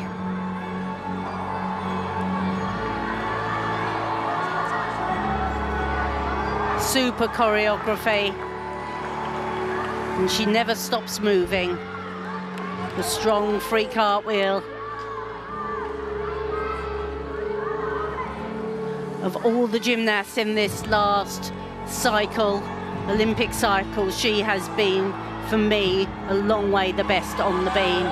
Here comes the big double pike. Oh, she had to fight just a little bit on that landing, but that was an almost faultless performance. I think she gave herself a bit of a shot there, didn't she? Just a little bit soft in the legs, but you're right, Christine. You know, there are some gymnasts that are super stylish, and she certainly is. Well, Manila Esposito scores a 14.2, a great save with that dismount. Elena Cola, the last gymnast for France, up on 2 bars. She's the French bars champion and took a bronze in the all-round at the Euros. Lovely work at the start, showing great flexibility. Stoop in, up to the high bar, stole the full, stole the catcher, pack salto. Great in the handstand, the shot with the half turn. Stoop full, straight into a full twisting double back. What a performance from this gymnast. I've said it before and I'll say it again. She's been my star of this championships. Incredible, and actually, I think France must have taken a fall because they scored a 12.66, so Cola had to hit there. Absolutely, there looked like a lot of pressure on her shoulders, and to be honest, she was a bit offline on occasion. I thought she could have easily missed that Kachev. She really had to stretch for it, didn't she? But lovely full twisting double back. Relief for everybody, you could see on her face. They've seen the score. It's good. It's good enough. It's 14.6. It's huge for the 16-year-old. And at the other side of the arena, it's Ruby Evans at the end of the vault runway. How close to the top 3 can Ruby get?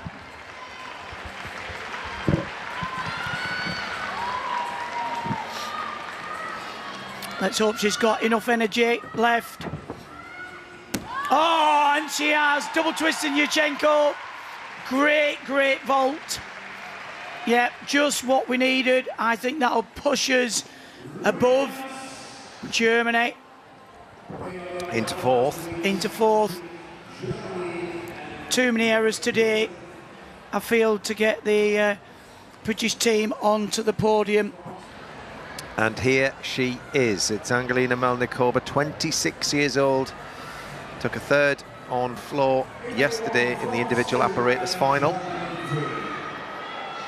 The European champion from 9 years ago on this piece wraps up the women's team final on floor, and all eyes are on her.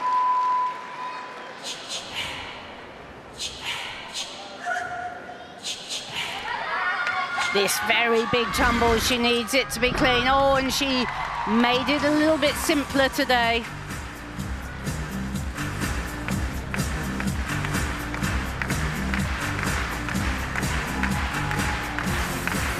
Showing a very special style of her own. Beautiful shoulder line.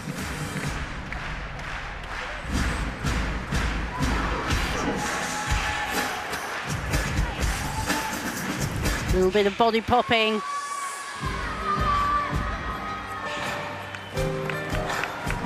Just the handspring, full twisting front in the middle.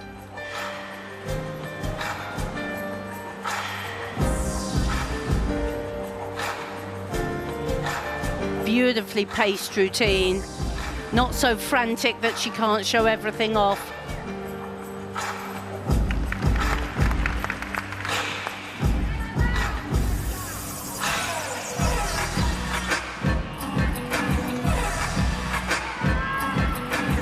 I'm sure she'll finish with a big double back. She does.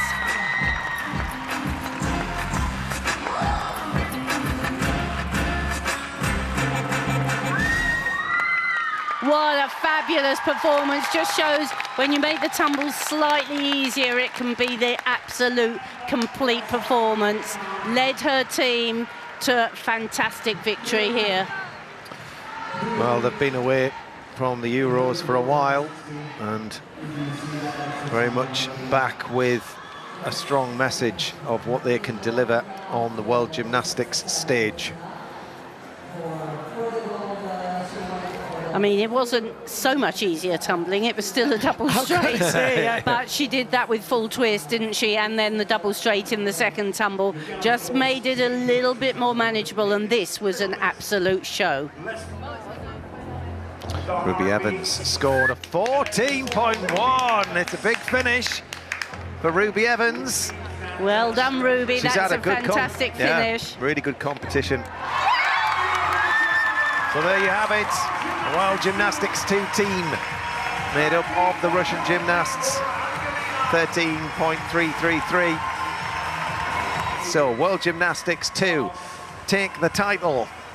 Italy won last year. They take the silver, and France, they get the bronze. Great Britain finish in 4th.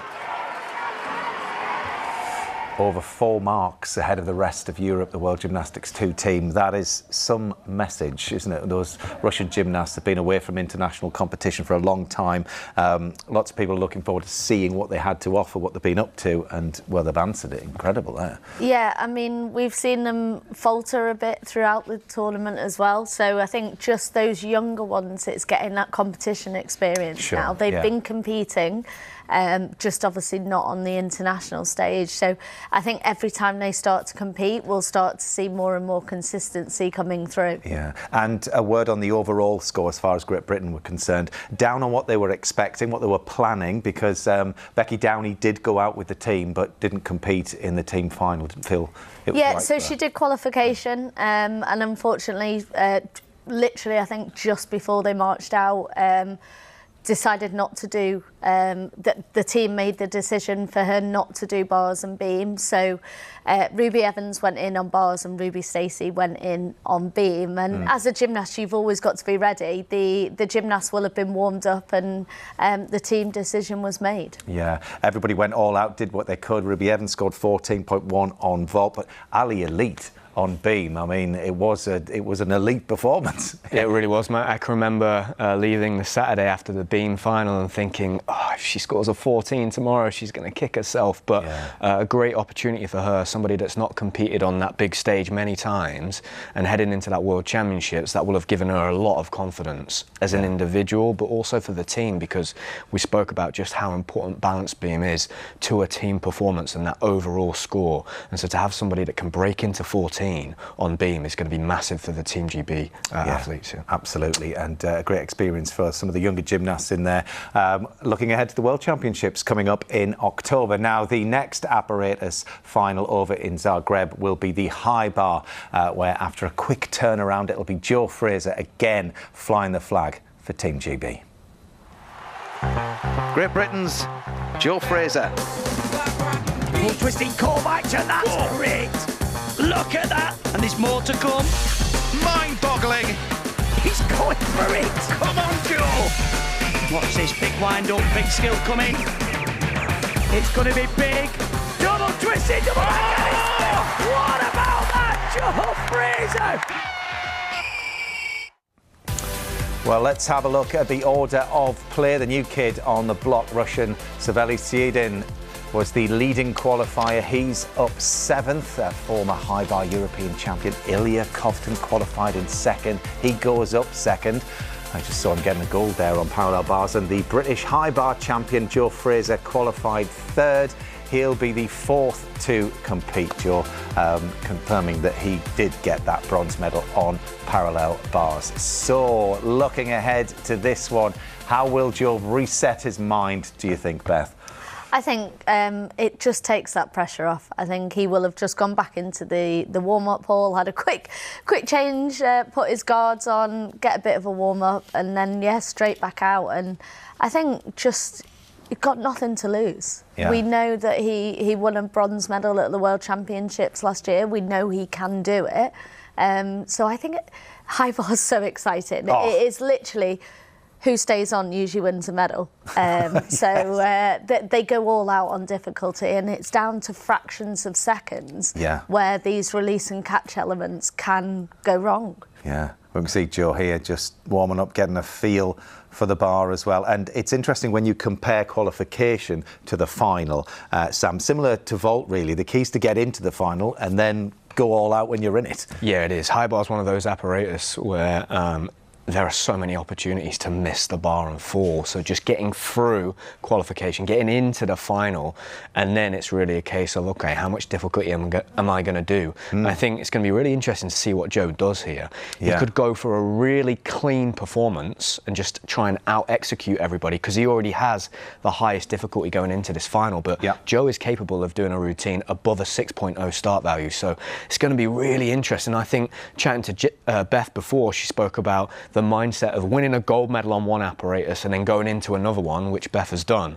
But winning a bronze medal, I think that just gives you the confidence boost to go all out and go for it on that next apparatus. And last year, Joe won his first medal on the high bar. This is probably the first championships he's been in the P-bars and the high bar final at once. So for him, it's really exciting. And like I said, I think Beth's quite right. That takes the pressure off winning a bronze medal there on parallel bars. Yeah. You just go for it now on the horizontal. Can Ilya Kovtun get a third gold? I mean, second highest qualifier. What are you feeling, Beth? I think he can, and he's gonna just be really pleased with the performance. He obviously had a down year last year whilst transferring countries.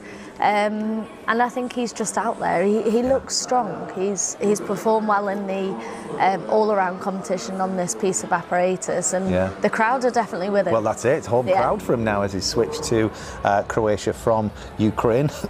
Excuse me. But this young lad here, 21 years old, the German is going to start the high bar final. Expect fireworks, expect high release and catches, and lots of cheers and screams, and hopefully stick bonuses as well. That's what we want. So let's hand down to commentary now with Craig Heap and Christine Still.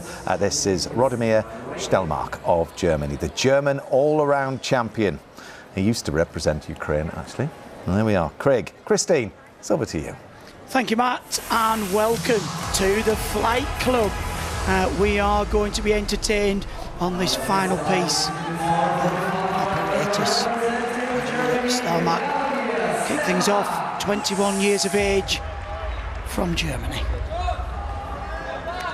And jumps up to the high bar, swings immediately up into the handstand. They have to fly round, release and recatch. That's one of the most difficult skills. Somersault straight with the full twist, but he made it look very easy. Now they have to do close elements as well. The squat in between the arms, there again with the half turn was one of those. Oh, and another massively difficult element, a Kachev with the full turn. And you have to catch on straight arms, and the tolerance for missing is so small. He got his hands on, but he didn't get the dowels right over, so that he wasn't able to keep grasping it.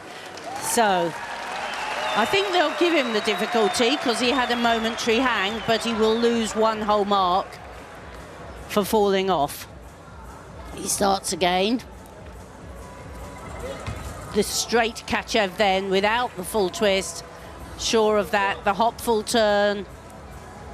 Another of those close bar elements, Stolder to handstand. He changes the shape, ready for the dismount. Very nice. Double twisting, double straight. He'll be bitterly disappointed with himself. It was just a fraction off that release in the middle. Well, when you try and combine skills together, he did the squat dislocate with half turn, and then immediately into that straight Kachev with the full turn. Good extension on the catch there, the full twisting Kovac, Kasina. There you go. That was a little bit wild as well. The squat dislocate with the full turn. The gymnasts have to get as close to the vertical or the handstand as possible. And that's where you can pick up a hefty penalty. Interestingly, only one gymnast got the stick bonus in qualification. Kieran Spencer of Bulgaria. Such a difficult piece of apparatus to land, especially when you're up in the rafters. But some really nice work there, catching on straight arms. Very proud because this exercise has future. This group of gymnasts, actually, if you look at qualification scores, Matt, all in the 14s. So a really tight group. Anybody has the opportunity to get onto the podium. Yeah, well, Joe Fraser will be up 4th. Ilya Kovtun, second highest qualifier. He'll be the next gymnast to go. But this young lad here, I mean, he's got some great style. Yeah, very nice style, and he was very unlucky not to be able to, not unlucky, he misjudged it and he didn't quite manage the move, but the routine was good. Well, a score of 12, I'm sure will not threaten for a medal, but it's the benchmark. He literally has set the bar for this high bar final. High bar has been one of the pieces difficult to get a very high score on, hasn't it, over the last cycle? Well, there's going to be tenths in this title. Will it go Ilya Kovtun's way? 2 gold medals already at these European Championships. Can he make it a hat-trick?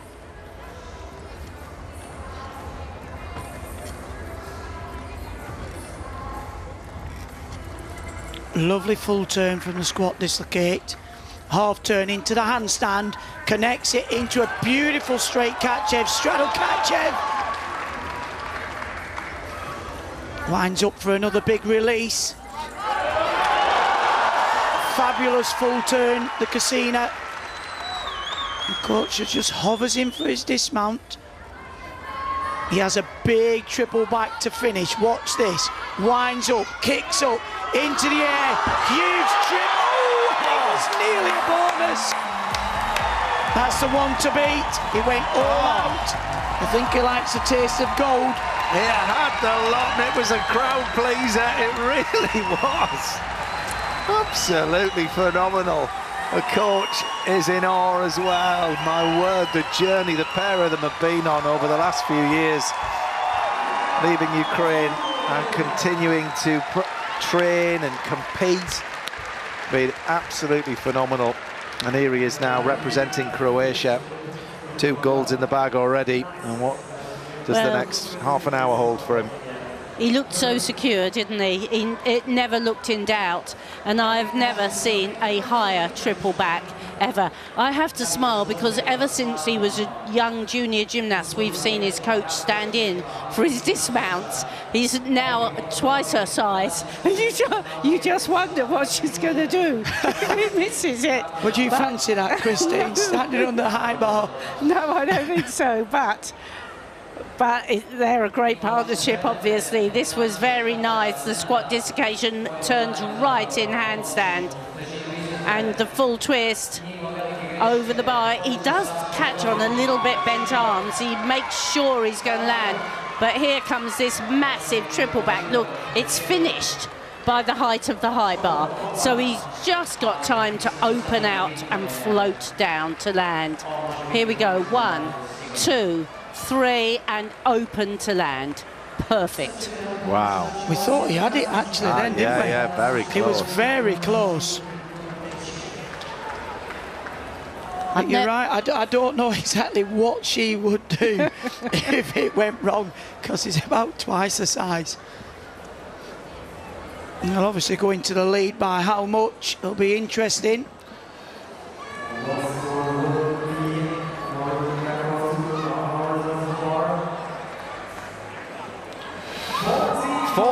Scored, so he's 0.2 down on where he was in qualification. And we know it's going to be very close indeed, this final, so Kovtun looks a little bemused at that score.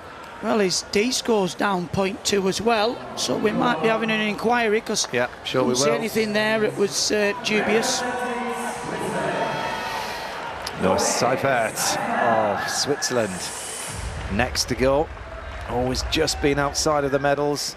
4th place last year and the year before at the European Championships. Can he go one better? 27-year-old. And Switzerland qualified 1 place above Great Britain in the team qualification. So they'll be after real big performances here. He's swinging well.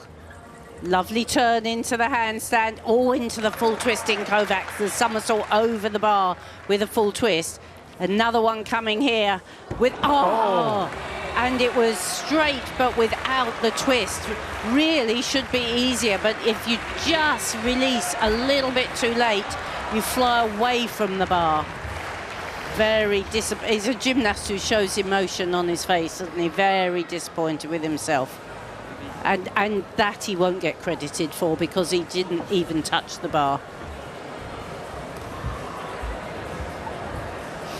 Well, he'll jump up and continue. I wonder whether he'll go again. I doubt it.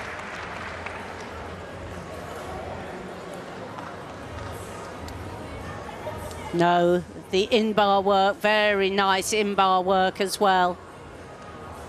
Out into the Stolder to handstand. Oh, and another super triple back. And that does get the stuck bonus. Not that he cares too loose now. Fortunately, he won't gracefully. He's a gymnast that's been really unfortunate, hasn't he, where he's top qualification many times and then just can't hold it together for the final. That bit of adrenaline you get for a final, especially when you know you're capable of a medal, obviously tips him over the edge. Because that's a big skill there. He gets the combination, the squat, this little half turn. And I really like this in-bar work. Swinging in the Steinman position. One whole mark will be lost for the fall. And it is hard to get high on execution on this piece of apparatus, Chris, but the thing is, the judges are looking for straight arms on the catch, no deviations with the turns into the handstand. So if you're twisting late from that handstand and you're not getting that hand back on, it could be 3 to 5 tenths as well, Matt. Oh yeah, for sure. I wonder whether the triple back is going to become commonplace. So yes, score is unchanged. They put in an inquiry. The crowd aren't happy, and Cofton isn't either, as he posted a 5.6 in qualification and he's been awarded a 5.4.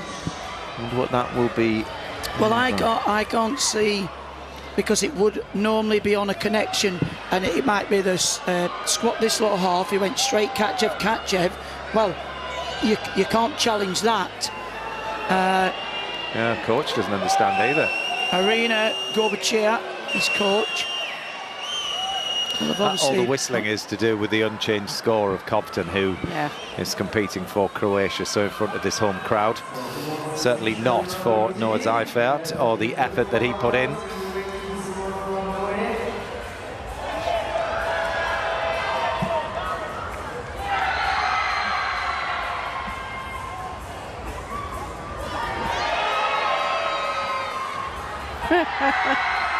Being orchestrated by the mascot.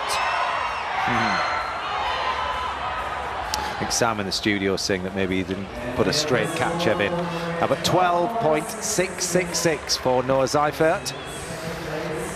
Yeah, so maybe giving it the pike position, that's probably the reason. Yeah, that they didn't credit it as straight, only as pike. Eagle eyes in the studio. So all eyes now on Great Britain's Joe Fraser. Took a bronze at the World Championships on this piece last year. He is the current British high bar champion and has very high difficulty as far as the company is concerned here. Potentially the hardest routine that we'll see in this final. If he can match it for execution, he's going to be up there. Well, it's a big routine and it's full of risk. Squat half into the first release, full twisting Kovac. Winds up now, this will be in the straight position. Cassina. Straight Kachev, straddle Kachev. No problem there in that straight position. Lovely original one-arm work. Up with the full turn, that's good to the handstand. Come on, Joe, can he land on a medal? Watch this, kicks up, into the air. Oh, just got a little adjustment. I think that's first place, that's gotta be. Well, it's got to go into the lead for now. Surely, it was absolutely magnificent from Great Britain's Joe Fraser. Surely he's going to be on the medal podium, but what colour will it be? Well, full of confidence, full of determination, didn't hold back in any way at all. Look, the squat dislocation with half turn, straight into the full twisting back somersault over the bar. That's how you build all that difficulty. Then in the straight position as well. He didn't break swing. Now that's a straight Kachev when you keep the hips right open and the straddle in combination. He'll have a high difficulty score because he's got so many big difficult skills packed in together. I sort of was hoping he wasn't going to finish with triple back. My heart wouldn't take it. And he didn't. He went for the more secure double straight with double twist. But this has been a great finals from Joe. Couldn't have asked for anything more. 2 twists, 2 straight somersaults. I thought he had it there. I thought he had it. I think for me the most impressive part of the routine was the squat dislocate with the full turn. It was closest to the vertical that we've seen so far. He has got just amazing spatial awareness. He knows exactly where he is. It's going to be a big score. It's got to be the one to beat. It will be. How far into the 14s will it be? And how difficult a challenge as he laid down for the rest of the gymnasts to follow. At 14.3, he's gone into the lead. That's a big score to try and beat for all of the gymnasts to follow. 5.9 difficulty has gone up a 10th. Has he seen the score? He has now. Yeah. Yes, huge. 5.9. Well, nobody has posted above that on high bar. No. Let's not get too excited. Well, there's confirmation that Joe Fraser leads the field on 14.3. Ilya Kovtun on 14. He's in second, and Noah Seifert, Switzerland, currently in third. But there are some big hitters to come. The highest qualifier is the 7th gymnast of the 8 to compete. 19-year-old Russian, and this lad as well, Marius Georgiou. He was European champion back in 2022. Well, unless these guys up the difficulty, they're going to struggle. I mean, Joe as well had a great E-score as well. It's difficult to get into the 8s on this piece of apparatus, and he had an 8.4. Yeah, I mean, Joe's difficulty was 5.9. The next highest is 5.6. Yeah. If they do the same as in qualification. Well, the last high bar champion that we had, Great Britain, was Niall Wilson back in 2016, so 10 years ago. Marius Georgiou of Cyprus next to go, the 28-year-old. He scored a 14.1 in qualification.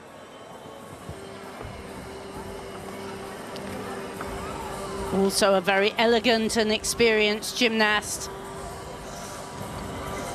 But that squat dislocation with full turn was a little bit late. That was better with the half turn. But he's taking several swings before the next element. The full twisting, Kovacs, the straight somersault over with full twist. And then in the tuck position, but he's taking lots of long swings in between the skills, which means he's not linking them. That was a nice hop full turn. have to show backwards and forward swings.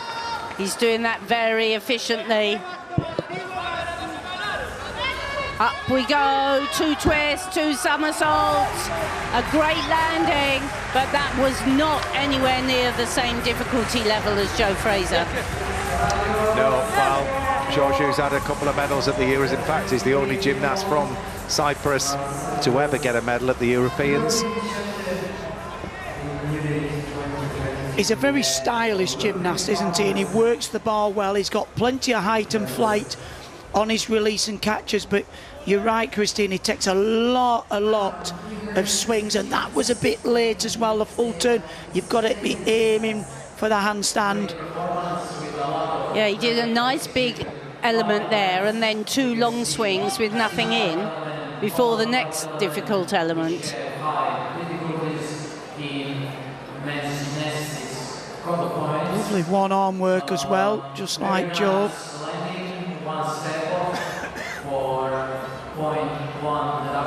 See that? Just a little bit past the vertical for me. It'll score well, but I don't think it deserves to go above Joe. I don't know what second place is. He needs to above a 14 to go above Covington.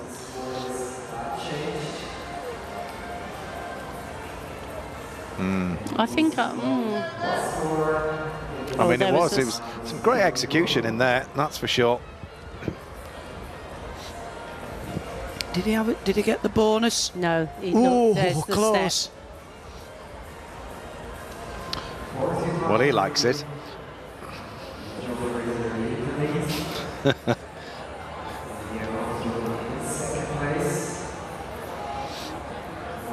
There's great camaraderie between these athletes, isn't there?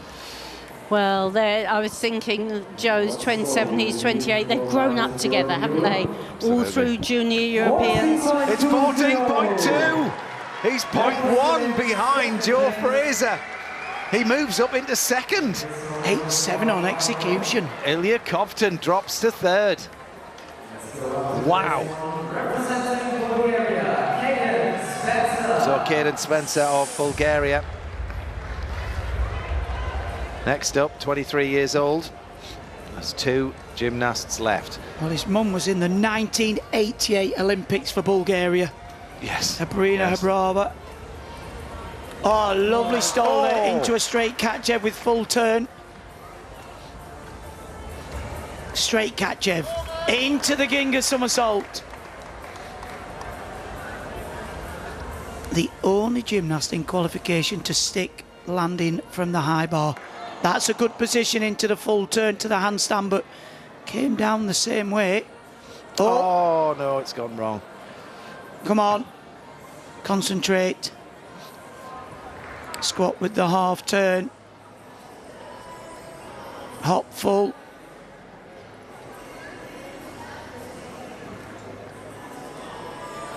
Winds up, kicks up, here's a dismount. Double twisting, double back. Well, not today, what a shame.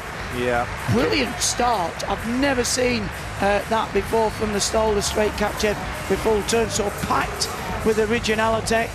No, I really liked that skill. I thought it was beautiful and high. He lives and trains in the USA, and you know, there we are. That's from the Stolder into the catch-ev with full turn. A little bit of different style. Nice straight catch-ev, immediately into the Ginga, but from that moment on, he missed his hand actually, didn't he? As he went under the bar. That's another. That is a lovely view of that skill. Here we go, catch-ev, full turn. In a way, the catch-ev from the Stolder is more suited than a normal catch-ev because it goes up and down a little bit more, doesn't it? I was thinking often seen more in the women's side on the top bar. Yes. Well, he scored a 14 in qualification, so it was a great qualification score, but I don't think he'll get near that today. No, and with those big deductions, he won't get anywhere near Joe Fraser. So with 2 gymnasts left to go in this final, that guarantees that Joe Fraser has got a medal. He's currently on top of the pile with the gold medal as it stands, as I say, with 2 left to go, one of which is the highest qualifier. So 12.7 for Caden Spencer of Bulgaria, puts him into 4th.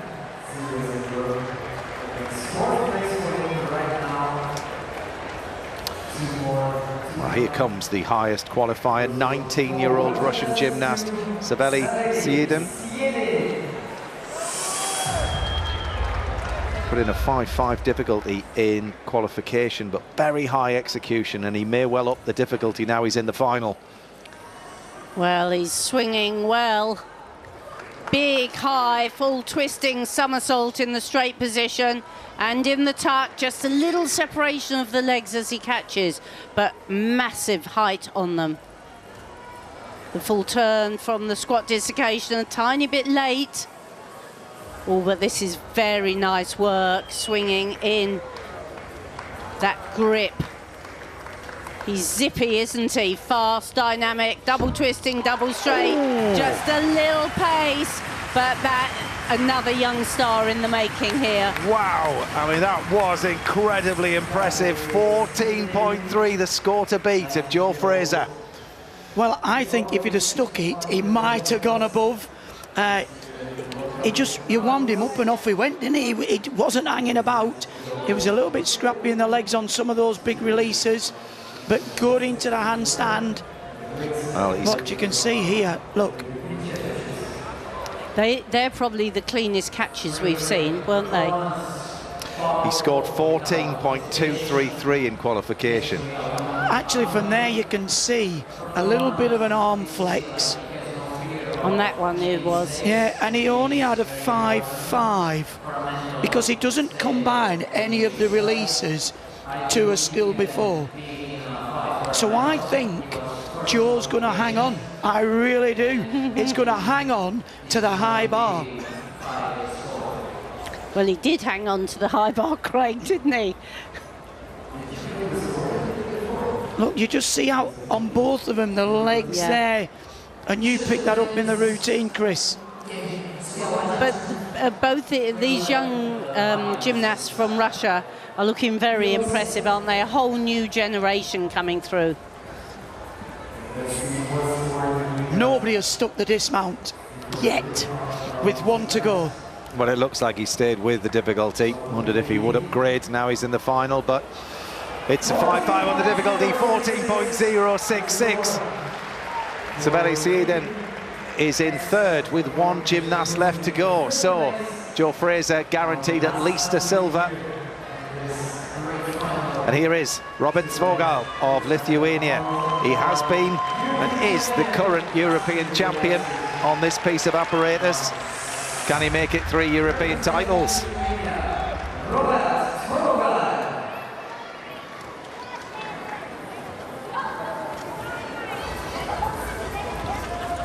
Lovely 1.5 twist into the forward long swing. Oh, and that was a bit wild. Squat dislocate with a full turn.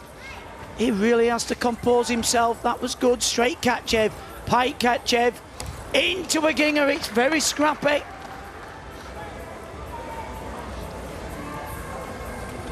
He only had a 5-3 in qualification. Wraps up into a triple back. Well, Christine, that won't be good enough. I agree, Craig. There were too many errors, and the big step on landing for the dismount.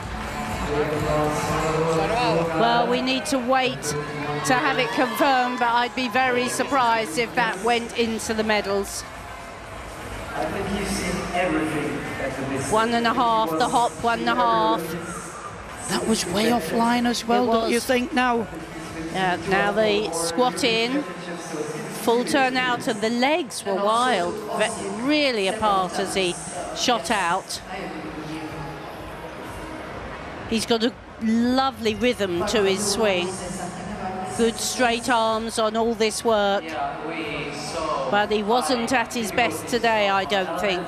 No, I think he'll struggle to get a medal. It's very ragged here, trying to get the 3 releases together, but then he caught really close And the ginger, when it comes in combination like that, is very low and unimpressive. 10 years since Niall Wilson became European champion, and what a way to celebrate the 10-year anniversary with another gold. Let's wait and have it confirmed, Craig. I'll bet you at the first round of drinks that it's a gold. I think it's my round tonight anyway. Brilliant, it will be now.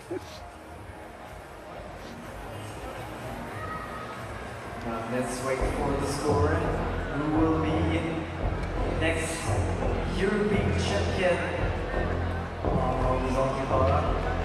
Joe Fraser in the lead. How far is it going for Robert Vogel? Score comes in, 13.766 for Robert Torgal of Lithuania. That's 5th place, and that's confirmation. He's done it. The golden boy of British gymnastics, Joe Fraser, becomes European high bar champion. Christine, what about that? Well done, Joe. He's such an impressive character. Opened his own gym, got 1,000 gymnasts coming through the door a week, and he's still finding time to train and push himself. Really, really impressed with this performance here from Joe. Za nekoliko minuta nastavit ćemo sa proglašenjem pobjednika, pa molim vas ostanite s nama. Confirmation of the high bar results. European champion 2026, sorry, in the excitement. Joe Fraser over Marius Georgiou of Cyprus takes the silver, and Siedin Civelli of World Gymnastics Team 2 takes the bronze. Oh, what about that? It kept us guessing. What a final. What a way to do it. What an emphatic performance that was from Joe. I mean, he's so cool under pressure. We were hoping he could, and he definitely did, Sam. He does. He looks like he eats pressure for breakfast, doesn't he, Yeah, Joe? I mean, 100%. he's just on another level. That performance on high bar was amazing. He upped the difficulty by a 10th, which probably proved to be really important in the end. And what a routine. I mean, other than the small hop on the dismount, it was just about perfect. Let's have a look and at it I think again. he played it right, yeah. So he starts the routine in the mixed grip, and here he's going to do his important combination. So a lot of the gymnasts you'll see do the squat half, connect it to that common because they get 2/10 in the bonus there. The Cassina, Joe is probably one of the most consistent athletes in the world at this skill. He always catches it, so nice and clean. And then he connected the straight into the straddle, which was where we believe Ilya Kovtun lost his connection bonus and didn't get the value for the straight, so Joe made sure it was very straight. Does the Zulimin on one arm, which everyone always loves. It's such a beautiful skill. And then this squat fall here, technically, is so hard to do. Second to last skill, but he gets it absolutely perfect. And then what I love about Joe's dismount is that he waits for ages before he twists, so it looks so unique. And then just a small hop, and it was enough. It was a beautiful performance. I mean, a gold medal, only the second gold medal we've ever had on high bar. And it shows, you know, that Joe is now a European champion on the parallel bars, the high bar, the all-around. It's just incredible. And that spread says a lot, doesn't it, Beth, about the different European gold medals that he's won in the different events. Yeah, and the fact that one of them is across the all-around as well. He's got the skills across every apparatus. He was slightly disappointed during the all-around here, but he's obviously put that to bed. He'll be quite happy to walk away with a gold and a bronze, and they've still got team final tomorrow. He's done an amazing performance because he had a tough couple of years with injuries, and he had to kind of take the time, and it's always hard as a gymnast to sit back and just watch your teammates competing and you're just rehabbing. But it's amazing. And I guess in that respect, you've got to trust those people that are around you and the build-up, and, you know, they say trust the process, don't they? And it is a long old road. And the thing is, with a sport like gymnastics, the whole point of it was designed to test the whole body. So there he is at 27, vying for an all-around medal here at these championships.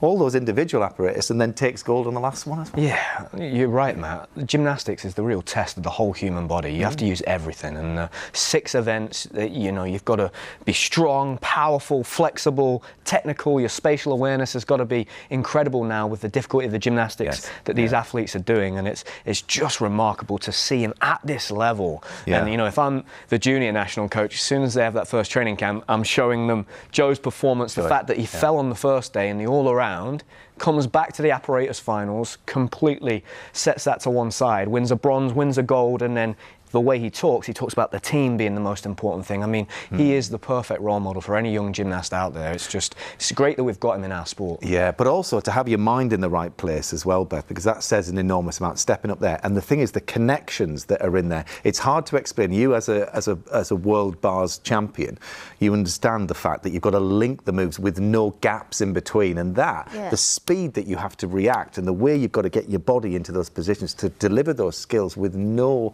buffer in between. Yeah, and the skills that he's performing just on their own are truly difficult. So to do the squat half straight into that tuck Kovacs with the full twist, just insane. Like, and you've got such small margins for error that if it goes wrong, we saw so many gymnasts in this final come a cropper. Yeah. Well, Joe is out there now to receive the gold medal in the high bar European final. So we'll hand over to Craig and Christine for the medal ceremony. Thanks, Matt. And talk about saving the best to last. What a high bar final that was. In second place, winner of the silver medal representing Cyprus, Marius Georgiou. So the silver medal representing Cyprus, Marius Georgiou. His only medal of this championships. What a great routine. In first place, winner of the gold medal and European champion 2026 on horizontal bar, representing Great Britain, Joe Fraser. European champion 2026, Great Britain's Joe Fraser. And what a performance from Joe, really leading this GB team. World Gymnastics Vice President, Ilan Gazit, member of the men's And the bronze medal goes to the gymnast representing World Gymnastics Team 2, Savelis Yedin. All three very, very good high bar routines, Chris. Super routines and super apparatus finals this. Great to see Joe top of the pile there. Please stand if you're able for the national anthem of Great Britain.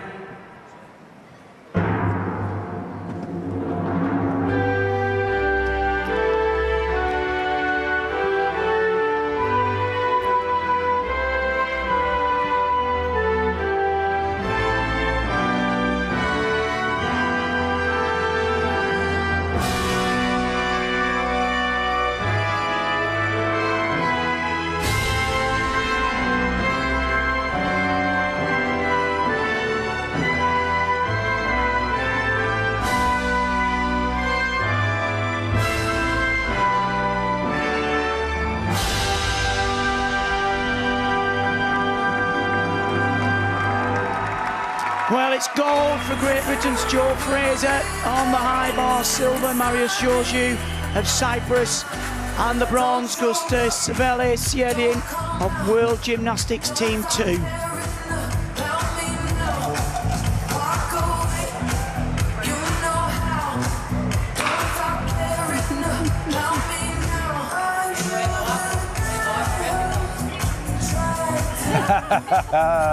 Look at the joy, there you go. Joe Fraser with his 4th European title, and this one is special. High bar, my word. He did not raise the bar, and that is Joe Fraser to an absolute T.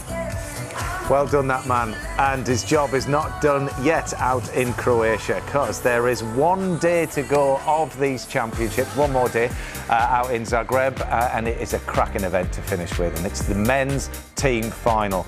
Great Britain are the defending champions, but the Russian gymnast representing the World Gymnastics 2 team will be very, very hard to beat. Please do join us live here on BBC 2 tomorrow from 1:45. It's going to be a belting final, it really is, because we had falls, didn't we, in qualification, Beth? So if the British lads can put it right, then they're going to go toe-to-toe with the World Gymnastics 2 team. Absolutely, and they've all come out with fire ready for these finals. Some of them, it hasn't quite gone their way, so that puts them in a position to go back out and fight again tomorrow, and Joe will just be riding high. It'll be interesting to see what apparatus they choose for each gymnast, because ultimately it's been a long competition, and it's just a case of how do they piece that puzzle together to get the 3 gymnasts up, 3 scores counting, because WG2 are going to be hard to... I mean, they were 7 marks ahead in qualification. Yeah, just to put it into perspective, But the thing is, it's 3 up and 3 to count, and that is a really tough format when all of the performances have to count. We've seen from the likes of Sol Scott today, you know, we've got that consistency there. Harry's going to really want to put right any demons that he may have been coping with. Yeah, and we've got the advantage of having that competitive experience in the likes of Joe, Courtney Tulloch, even Harry now. So that might play a factor tomorrow. And you've got to remember that all of these guys, they are fighting for spaces at that World Championships, so they want to go out and put out their best performances, because that's going to play a role. Well, they are led by the talisman that is Joe Fraser. He's just taken gold on high bar, and he's with David McDade now. Joe, congratulations! Joe Matt Baker says congratulations. Joe Matt Baker says congratulations from the studio. I mean, you've just won a European bronze on parallel bars and a gold on high bar in the space of an hour. That's not a bad 60 minutes work. Yeah, you could say that. Yeah, it's everything that we've been working for in the gym. You know, I want to just deliver my routines time and time again, and, you know, to go out there again on this stage and put out great routines and walk away with 2 medals, couldn't be prouder. Particularly on high bar, because we've seen you win parallel bars gold medals in the past, but this is a different title for you this time. How much work have you put in, especially on high bar? Yeah, I've put a lot of work in over the last couple of years, really. I've always felt like high bar was one of my specialities, but I didn't really give it enough time and credit because of parallel bars. But now I've started to see where I can make marginal gains in my actions and try and catch those releases much cleaner. So, yeah, I've managed to put it all together today. It's great. And this is your best individual medal haul at European Championships for 4 years, and you just missed out on an all-around medal the other day. Where are you right now in your gymnastics? I'd say I'm in a really good spot, to be honest. Training's been really good. Training's been really positive. I've been working really hard to get back on 6 events since last year after the World Championships. So, you know, to be able to put individual performances out like I have done, I'm really happy. But, you know, the big events tomorrow, so I'll get some rest, recovery, and we go again. Yeah, you and the team qualified 3rd just behind Switzerland and a few marks behind WG2. How much more, though, have you got in the locker? There's lots of work we can do. You know, we were going up three to count on some of the events anyway. So we might have had mistakes on those events. So we know that there are areas that we can improve. And it's team finals are always a case of you have to hit 18 for 18 routines. If you do that, you're in with a shot for anything. So yeah, we're working on delivering our routines under that pressure, being a team, and just being united throughout. Well, Joe, really well done today. Many congratulations and all the best for that final tomorrow. We'll be shouting on for you. Thank you. It's fantastic to see him there, but it is a long old session, isn't it, when you think of, you know, how long ago it was that Joe was qualifying, but also then doing the all-around competition. So finals day after day after day, and then, you know, it's with the team. Yeah, but with someone like Joe, that experience has come from years of doing that format of competition. But interestingly, when you listen to that interview, it's the big event tomorrow. He always comes back to the team. It's about the team. And where Sam says he's that great role model, he's always going back and he wants to be a big part of that bigger picture. It's not all about my own results. I'm now pushing that gold medal to one side and I'm going to go and focus on getting recovered so that I can help the team tomorrow. And that mentality is amazing. I'm sure when he gets home, he'll have time to kind of celebrate the gold. No, absolutely. It'd be interesting to see how World Gymnastics 2 react, because they've done a lot of gymnastics as well. They haven't been without form, so they'll go in there, I think, with a real energy, Great Britain. And what else is interesting is the team that's been picked because of the Commonwealths and the Worlds that's to come. We've actually got quite a fascinating mix of gymnasts competing tomorrow. Yeah, it will be, Matt. And Joe just said there that in the qualifying, they only had 3 gymnasts compete on some of the events, whereas 4 could have gone up. So they're more suited to this free to count format, I think, in this setting. So it's going to be really interesting. I mean, if they can make the atmosphere electric in there with those inexperienced gymnasts, World Gymnastics 2, it could really change things in the dynamic. And a team final, like Joe said, anything can happen. And if you hit 18 for 18 routines, more often than not, you're on the podium. Come on, the defending champions. Anyway, many thanks to Beth and to Sam. 3 medals today. Hopefully we'll see you tomorrow for one more. From all of us here, bye for now. What an opportunity for this young man. Oh, beautiful bronze medal, Sol Scott, the new champion of Europe on the vault. Beautiful original work. It's a bronze for Joe Fraser. Ilya Koptan, the man of the moment, second gold. He's done it! Joe Fraser becomes European high bar champion